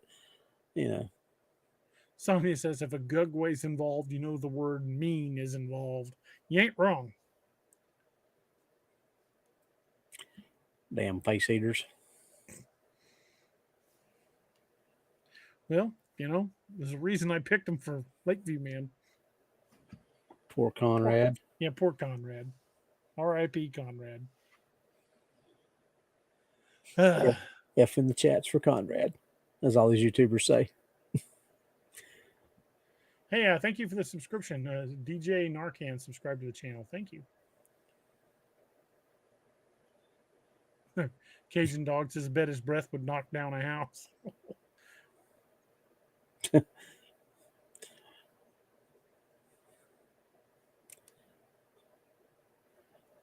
right. I need you to blow, and you're going to hear a steady tone. You need to continue to blow and keep that tone steady until I tell you to stop. If not, it's going to go down as a refusal. Chris Burkhardt said, has anyone ever done or seen a map of aggressive Bigfoot? Are there peaceful ones and violent ones? Those maps kind of overlap. I mean, you'll get violent encounters out of the same area you've gotten peaceful encounters. I think it depends a lot on the individual and a lot on its mood. Just like you've got good and bad people. I wouldn't suggest walking through downtown St. Louis at 3:00 in the morning, flashing your money. I wouldn't suggest that, but there are places that you would be absolutely safe doing it. It's just people are different places. You've got serial killers among people. Like the grizzly man found out the hard way that just because he thought he knew those bears doesn't mean that one of them won't take advantage, especially an old one that they can't hunt anymore. So, I think it's all going to depend on the circumstances. If you're in the wrong place at the wrong time, you could have an aggressive encounter. If it's either a different individual, you caught it with a full belly, it might not be aggressive. It might be the same individual, it just wasn't aggressive that time. So I think it's very difficult to say, which ones are aggressive and which ones aren't. Well, I think like any other wild animal, they're all going to have a potential to be aggressive under the right circumstances. And animals are animals. Animals are going to do what animals do. It's just like there's a story of a woman who had I can't remember if she had a Burmese or a reticulated python. I think it was a retic. And she don't start it in because I know it's stupid. She let it sleep with her every night in the bed. Stupid, but she did. Well, all of a sudden it just stopped eating. She couldn't get it to eat for like a couple of months, so she took it to the vet. Well, the snake's healthy. It's just not eating. I guess they put it under and checked. He checked to make sure it didn't have an abscessed tooth or something wasn't wrong with its mouth. He checked everything he was supposed to check. So he started talking to her and asking her questions. She said, okay, go take me through your day and with it and tell me what's going on. And she gets the part where, and then, we go to bed and usually curls up in the bed beside me. He goes, whoa, wait a minute. You let the snake sleep with you. And this snake was already, I think, 15 and a half feet long. She says, yeah. How long has that been going on? Oh, it's been sleeping with me for a long time. And how long has it been since it stopped eating? A couple months. You need to get this snake and get it in a cage right now. Why is that? Because that snake's starving itself so it can eat you. Now, whether that's 100% accurate story or not, but I saw it on that, what's that Animal Planet show they used to have, or Deadly Obsessions about people and their pets. Mm-hmm. Well, chimps, people keeping chimps as pets, they've killed people. Ripped their face off. Or hands. Roxanne says, DA, where was it in Arkansas? You heard a report of a Gugwe spotted by a couple people on horseback. That was in War Eagle State Park, which is just down past Eureka Springs.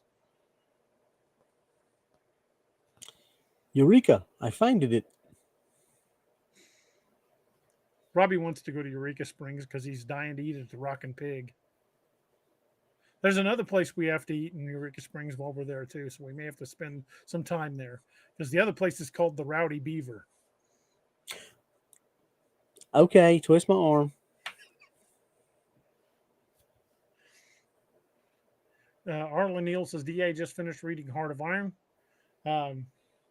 You've done it again. Thank you. I'm really glad you liked it. Thank you. Still, though, nobody has quoted the line. Still, nobody said the line. That is the definitive, in my opinion. That is the definitive Margolin line. That is just because me and Dr. Rose like, where in the world did you get? Because it fits, but it's just so off the wall and out of the blue that you're like, where in the heck did that idiot come up with that? And you remember, oh, wait a minute, this is a. Well, he couldn't pronounce it, so he just took a shot. Yeah, pretty close. Somebody was saying, Casey was saying, a guy in Florida got eaten by his two pet monitor lizards. Yeah, reptiles. I cannot, for the life of me, fathom having a reptile as a pet. There's a reason we use the term reptile brain. They are not, warm and cuddly like a dog. These things, if they're big enough, they'll eat you. Well, there's a guy that's got an actual certified. What do you call the animals that give you comfort? What do they call that? Yeah, there's. Anyway, whatever that term is, I'm sure somebody's going. An emotional support animal. Yeah, emotional support animal. He has an alligator named Wally that is an emotional support alligator. Well, literally his make a lady leave the hospital one night because she tried to claim a 6-foot python was her emotional support python. Like, unless you got paperwork, out. Well, but that's the thing. He's got paperwork on his alligator. I didn't think you could get an animal like that certified. It is the darndest thing I've ever seen in my life. I watched the video on it, and I was just like the whole time because I mean this alligator will literally walk across his room, crawl up on the couch, and lay its head on his chest while he scratches it. Yeah, and wait till it gets to about 7 feet long. It ain't gonna be cute anymore. It's 6.5 feet now. Damn. It is it's a full grown alligator. I mean, not full grown, but it's an adult. No, thank you. Yeah, Emily Tong says he walks around on a leash. He's got one of those little, like those pull harnesses I got for Bucky and Cap. He's got one of those. It says Wally, emotional support alligator. No, thank you. Emily Tong says, does the Gugwe look more like a baboon? Yeah. Let me pull up a picture.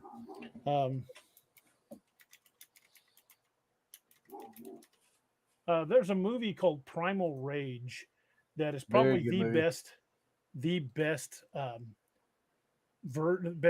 depiction of a Gugwe I have ever seen. Let me save that image and I'll pop it up. Or what we would say is a Gugwe.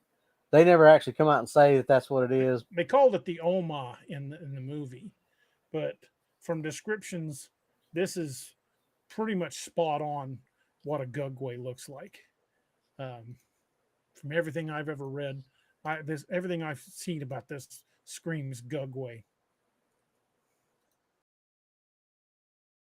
Tell me if you ran into that in the woods, if you wouldn't seriously be considering unassing the AO in a hell of a hurry.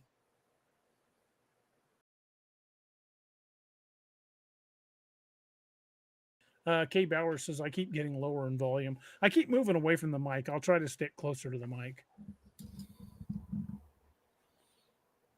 But That is probably the best depiction of a Gugwe I think I've ever seen. And this was made for a movie. If you have not watched this movie, watch it.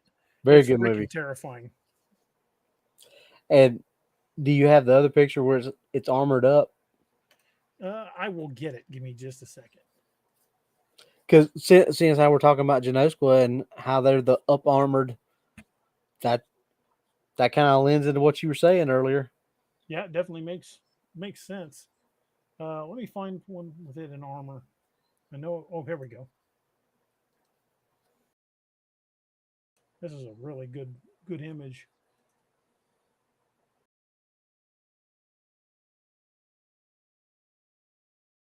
Just a guy. Know that movie came out sometime in 2012 ish. I think. What DA? Somewhere in that time frame. It was in 2020s. Between 2010 and 2020, I would say.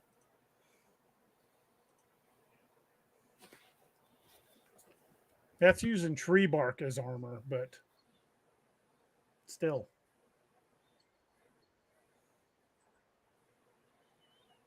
This could easily be an adaptation from the Legends of the Genoskwa. Let me zoom in on that face.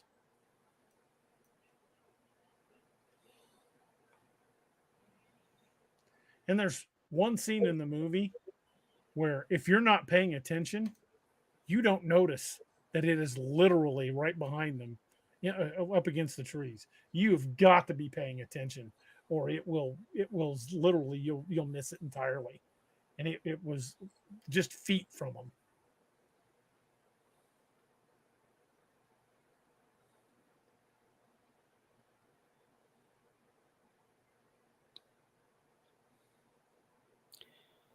2021 is when it came out.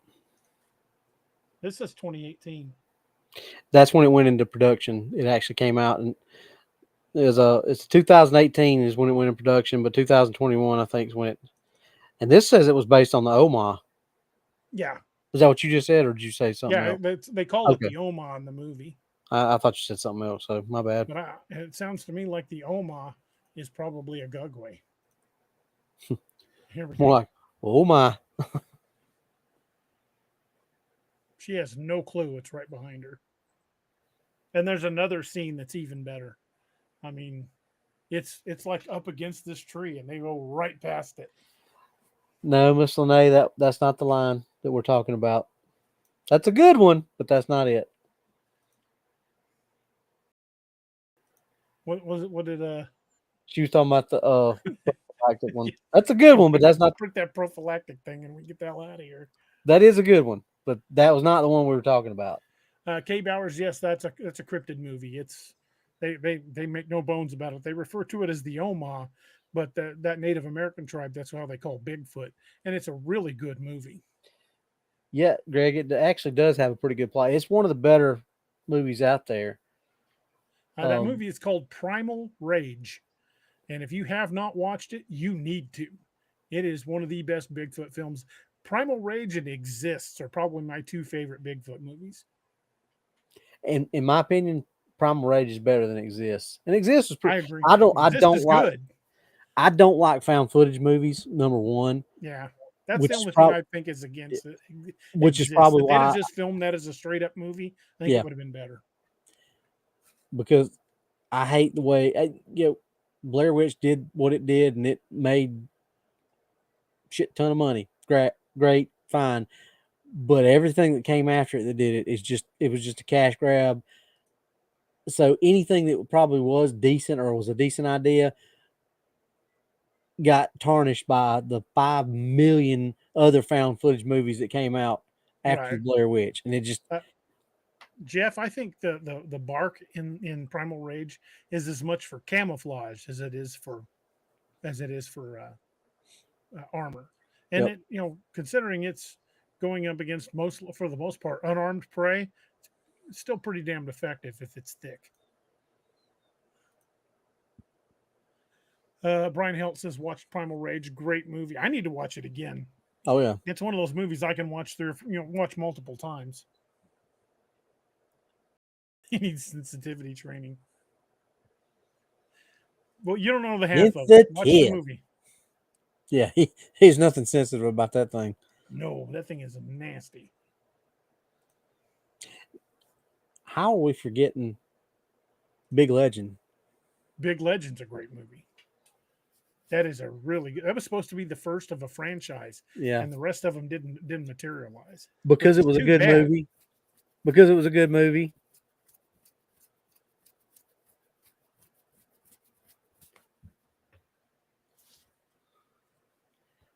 Honestly, I don't understand why that didn't get off the ground, because that was the movie itself.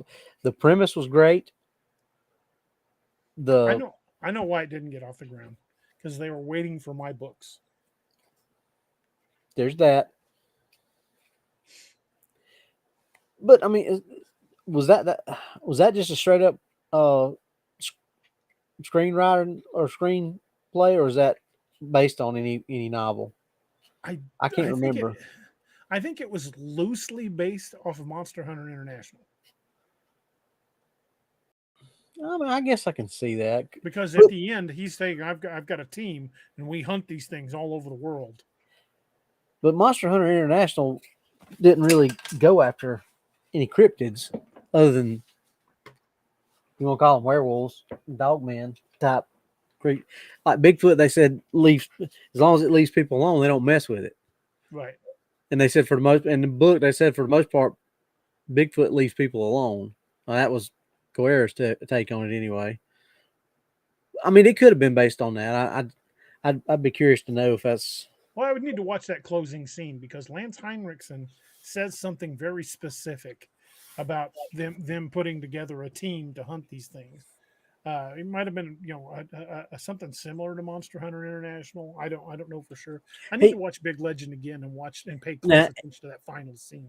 Whoever wrote it could have very easily taken inspiration from that. I just don't know if I would go as far as to say it was based on it, because Monster Hunter International was more about monster type stuff, demons and fairies and things like dwarves and things like that. I mean, they mentioned Bigfoot type creatures, but it's only like the first or second book, and then they're hardly ever mentioned again. Casey Calloway says, the man that killed Hitler and Bigfoot. No, thank you. That is a solid 2 hours of my life I'll never get back. I watched that movie because Sam Elliott was in it, and I'm like, this has got to be good. It's about Bigfoot, and it's got Sam Elliott in it, and nah. That's when they found it. She got it. Mr. Sensitivity marveling himself. The hotel metal and everything's. He's a hotel metal neighbor. Hota metaneo. Potato bazooka. Tomato bazooka.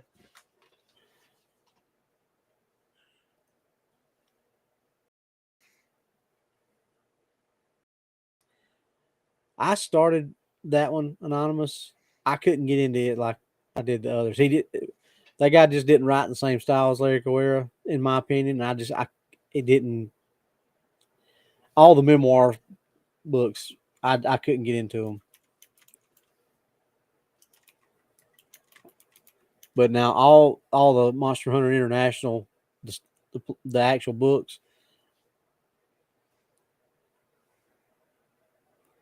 almost as good as DA's books.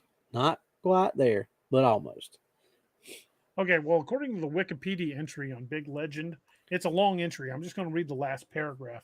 It says, Tyler sets a trap at the camp and uses Eli's truck horn to lure the beast into the campground, then engages it in a fight. He finally shoots a propane tank and then throws a lit flare into the fuel, causing the tank to explode while the beast is incapacitated next to it. The beast runs into the forest, engulfed in flames. Later, a man driving along a mountain highway sees an exhausted Tyler emerge from the trees and collapse on the road. Tyler wakes up in a hospital where a nurse is administering to him. A man introduces himself as Jackson Wells and tells Tyler that he believes his Bigfoot claims because he too has seen monsters. He's not convinced Tyler killed the beast, despite the extensive injuries he inflicted, and tells Tyler he's part of a team and he's recruiting. And then the film ends. Yeah. I can see the inspiration from Monster Hunter International, but I don't think that was. Maybe he was recruiting for the Wild Hunt.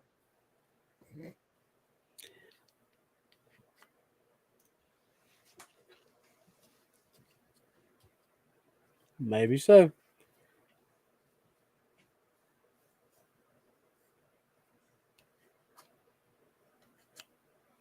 Greg House says, "What movie are you talking about?" Greg said the Bigfoot costume cost him $25.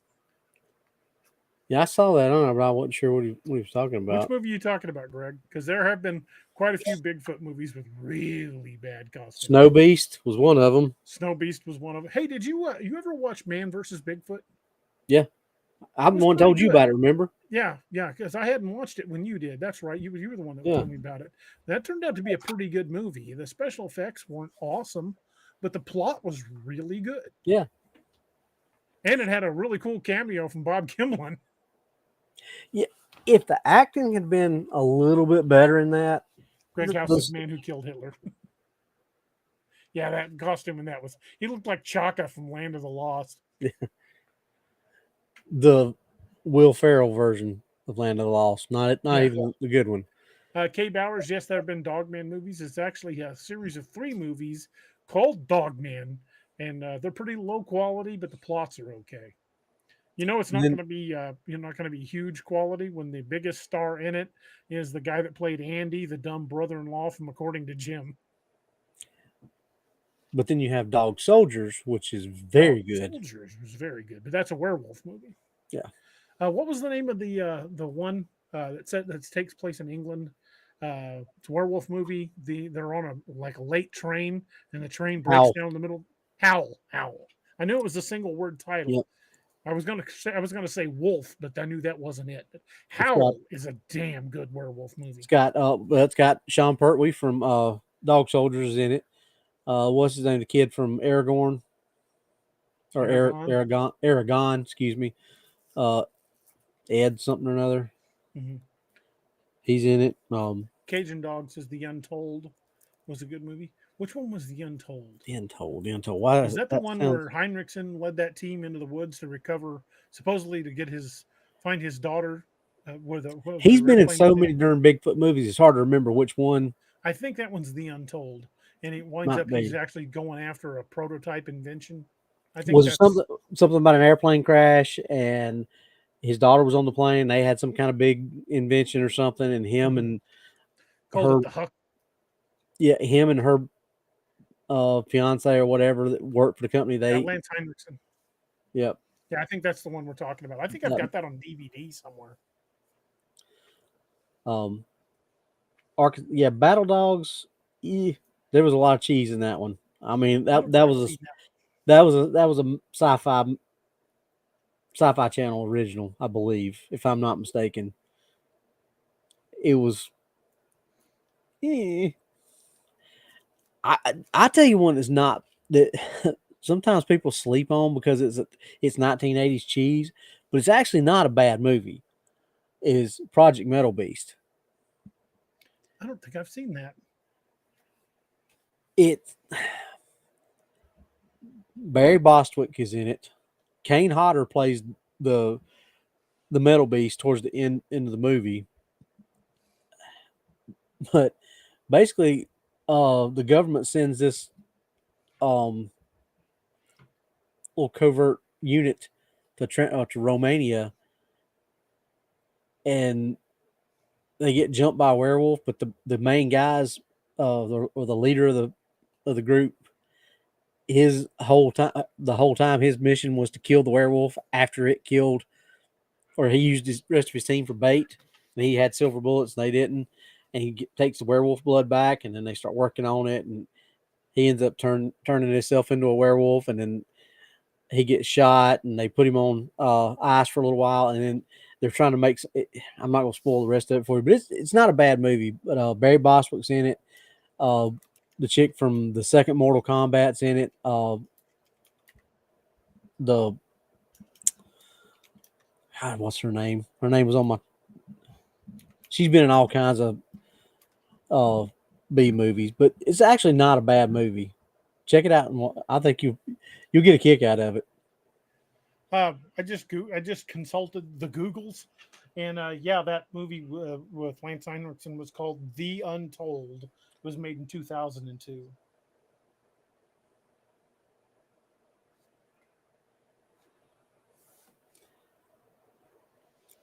Yeah, Anonymous. I mean, I get it, but it's like me and DA watching movies about law enforcement. You can't.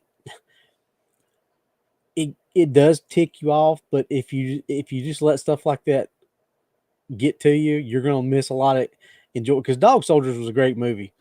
The movie itself, now there may be stupid parts as far as the military portion of it goes, but I mean, I can put you like half a dozen or more law enforcement movies where they don't even come close to doing anything remotely right. Well, I'll clue you in on one right now. This applies to any law enforcement related television show or movie. If they tase somebody and they black out, that's bullshit because people don't black out from getting tased. Like End of Watch, one of my all-time favorite law enforcement movies. Great movie, but there is a ton of procedural stuff in there that you're like, what? No, it's a good story. Yeah, I mean, I get what you're saying, I get that because I'm the same way. But there's a lot of times I just have to go. Western Werewolf, Blood Moon. Yes, that's what was it? I think it's on Tubi right now. It's looks like B movie cheese. I hadn't sat down. I've rolled across it a couple of times, but I hadn't sat down and watched it.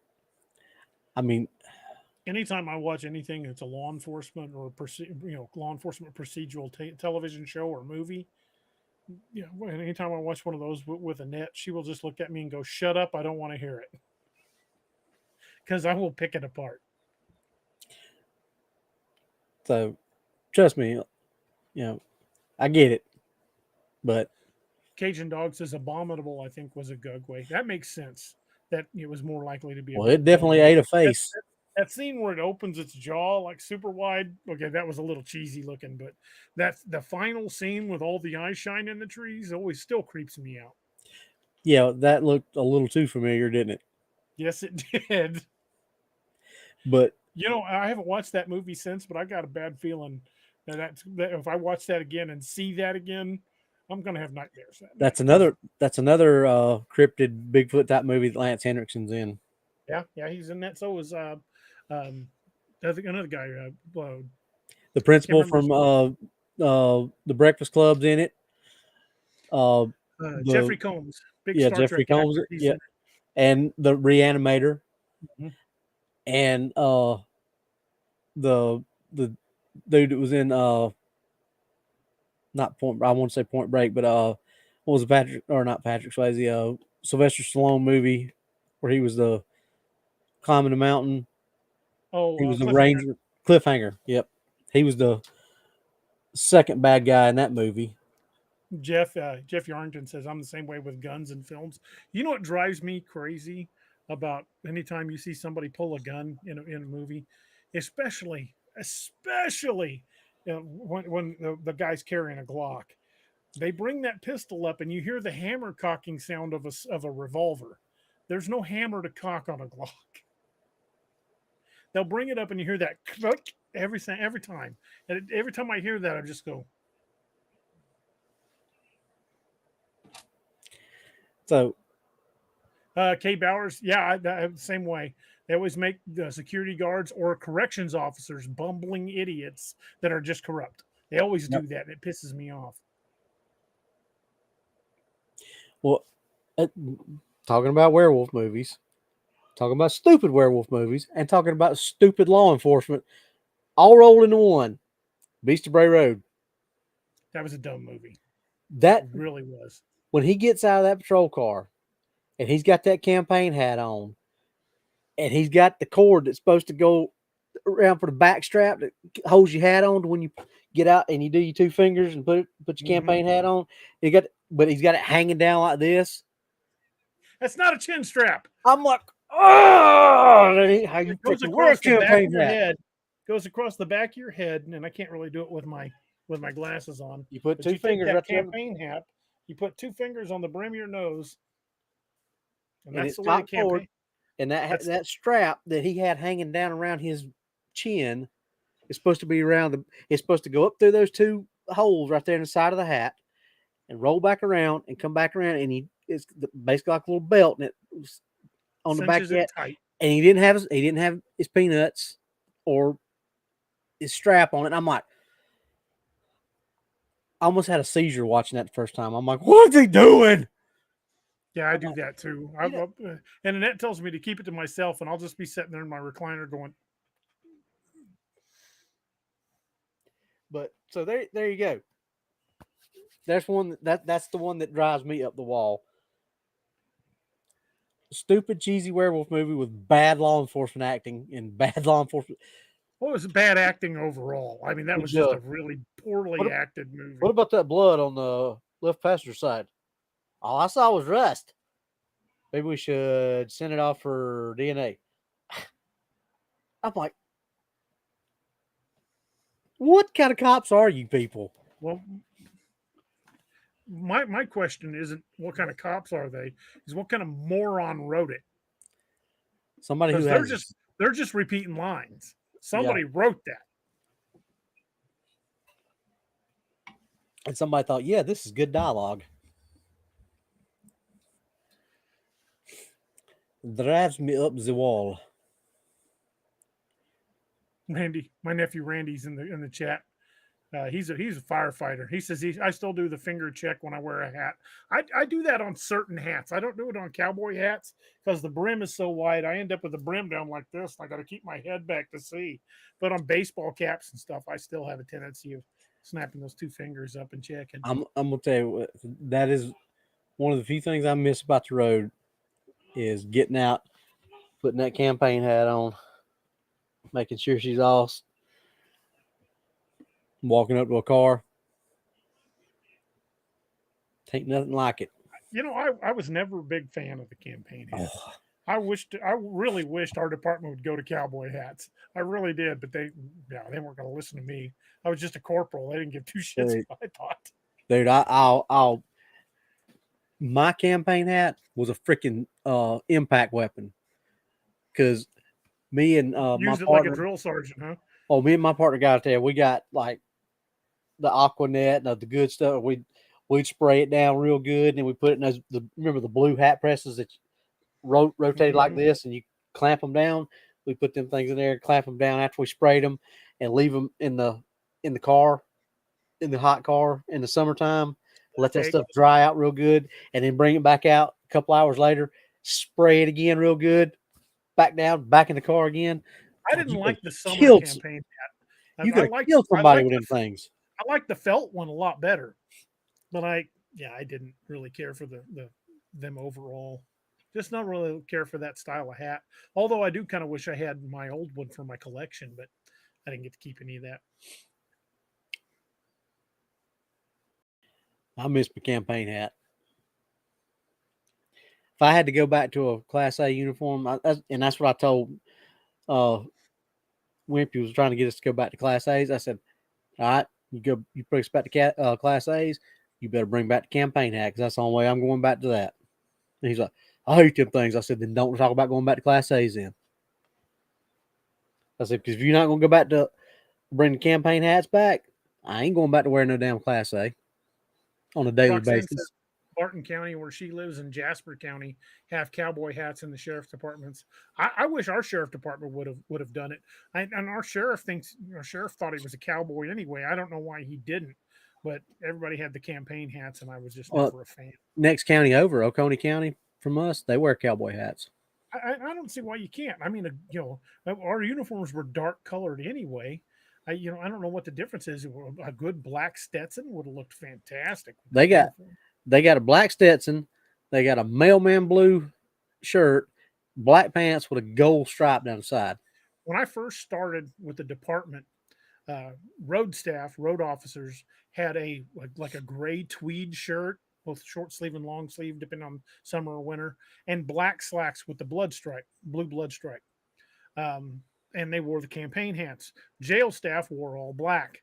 And I don't know if they had a supply issue or somebody decided to just change it, but it wasn't but a few years after I started, they switched patrol over to all blacks. So when I got my commission and got my patrol uniform, it was completely black, and it would have looked really crisp with a black Stetson. But I didn't like that. I still got a picture of me somewhere with my campaign hat on.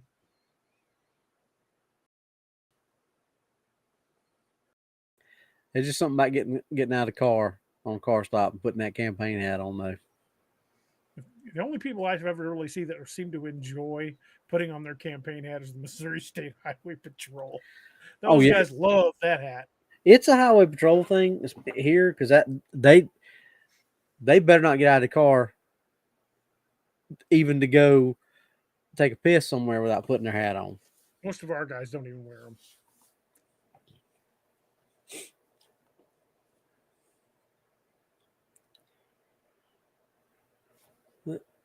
Ed Peak says the county I just retired from just authorized to wear cowboy hats, but the deputy has to buy their own. Fine. I mean, I'd buy a black felt Stetson. Probably one just like this one. This one's a 4X Beaver. I'd probably get this same model in black. This one's called the Marshall anyway. This is this hat is the model that they based Raylan Givens' hat off of in Justified. Justified. Yeah, it's the same hat. Had Longmire on the brain. Only difference is his is shaped a little different, but this one's from Stetson. It's called the Marshall, and I saved up for it for a while because I really wanted it. Dude, we are pretty far after the 2-hour mark. Probably ought to start winding things down. I know you got to get up buku early for work in the morning. Yep. Well, folks, thank you guys for hanging out with us. I think we had a really good conversation, and I think that's kind of given us all a little food for thought. What exactly are the Genoskwa? Are they just another type of? Are they a variant of Gugwe? Are they something in between Bigfoot and a Gugwe? But they're definitely intelligent, and the fact that they're using some type of crude armor is really kind of terrifying. I mean, they figured out how to protect themselves from stone knives and stone arrow tips. What else are they capable of figuring out? Are they finding old junk cars and tearing off pieces of metal? That would be. And there are a lot of bullets that will stop from especially old metal cars. Modern bullets, especially big bore, probably punch right through it, but they're smart enough to figure it out, and I think we've got to give them a healthy dose of respect because of that. So if you've got any Bigfoot or Gugwe sightings in your area, I would love to hear about them. If you hear anything, and a lot of them will just go as initially it'll sound like just any other Bigfoot sighting, but when they start talking about a pronounced snout, that's where the differences really start kicking in. So if you've got, if you've had a sighting like that, or someone that's had a sighting, reach out to me at DARoberts at DARoberts.net. I think they just put it up on there. Mm-hmm. Just shoot me an email. I'd love to hear about it. I'd love to talk to the witnesses. And like I said, went from just between what me and Robbie and Noah have found on Table Rock Lake and what Richard and Wyatt have found on Table Rock Lake, I think we're starting to build enough of a profile to predict movements. And I'm looking forward to when Robbie gets here in January so we can try that out. K-Bauer says Squatch got a 57 Chevy door hanging from his neck like a back plate, like a plate carrier. His head stuck through the window and the door. That's funny.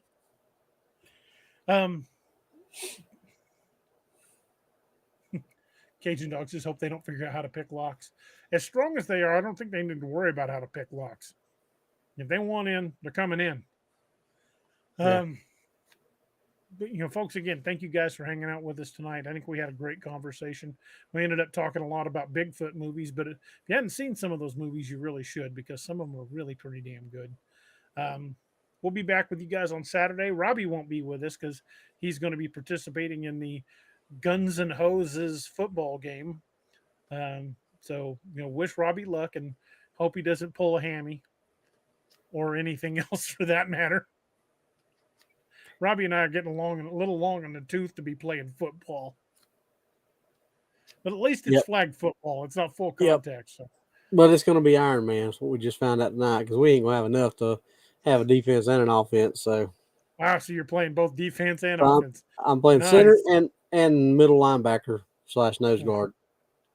So, middle linebacker, you're going to play like Jack Lambert? Somebody comes running at me where I don't have to run too far. Yeah, I might do some clotheslining. That's Howie Long, too. Man, Howie Long was the king of the clothesline. Make sure you just sit there in the locker room beforehand, wrapping roll after roll of athletic tape on your arms. Howie Long put an entire roll of athletic tape on each forearm before every game. Yep. But again, folks, thank you guys for hanging out with us. We had an awesome time tonight. Remember the 22 a Day Foundation. I've got my bracelet on that I wear all the time. Remember, we lose 22 veterans a day to suicide, and that is 22 too many. So reach out to your veteran friends, your first responder friends. Be they law enforcement, firefighter, security, any capacity, medical personnel, EMTs, corrections officers, anybody that know that's worn a uniform and put their ass on the line. Reach out to them. Let them know you're thinking about them, because you never know. Even the ones you think have the least to be concerned about will probably need it more than you realize, because a lot of guys are very good at hiding it. And I've seen too many folded flags handed out to crying families in my career. And I hope that the next time I'm seeing that as, it's someone in my family getting mine, because I buried too many friends. So reach out to your friends and family in law enforcement, in first responders in any capacity, veterans, whether they're, it doesn't matter what the branch, how they served or what capacity, or even active duty. Let them know you think about them. Let them know you care, because that one text might be what keeps them off the edge. So please, make a moment to reach out to your friends and family.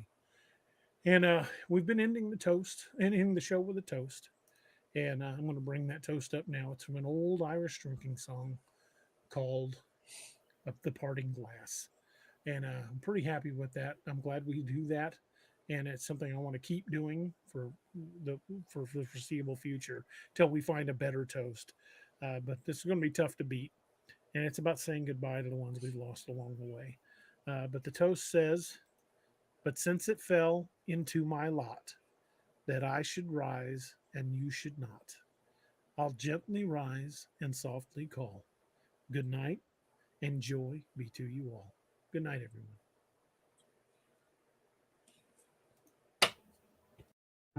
Thank you for joining us. Catch us again Wednesdays and Saturdays on Ex Machina. A special thanks to all our channel members and Patreon supporters. Please make sure to like, share, and subscribe.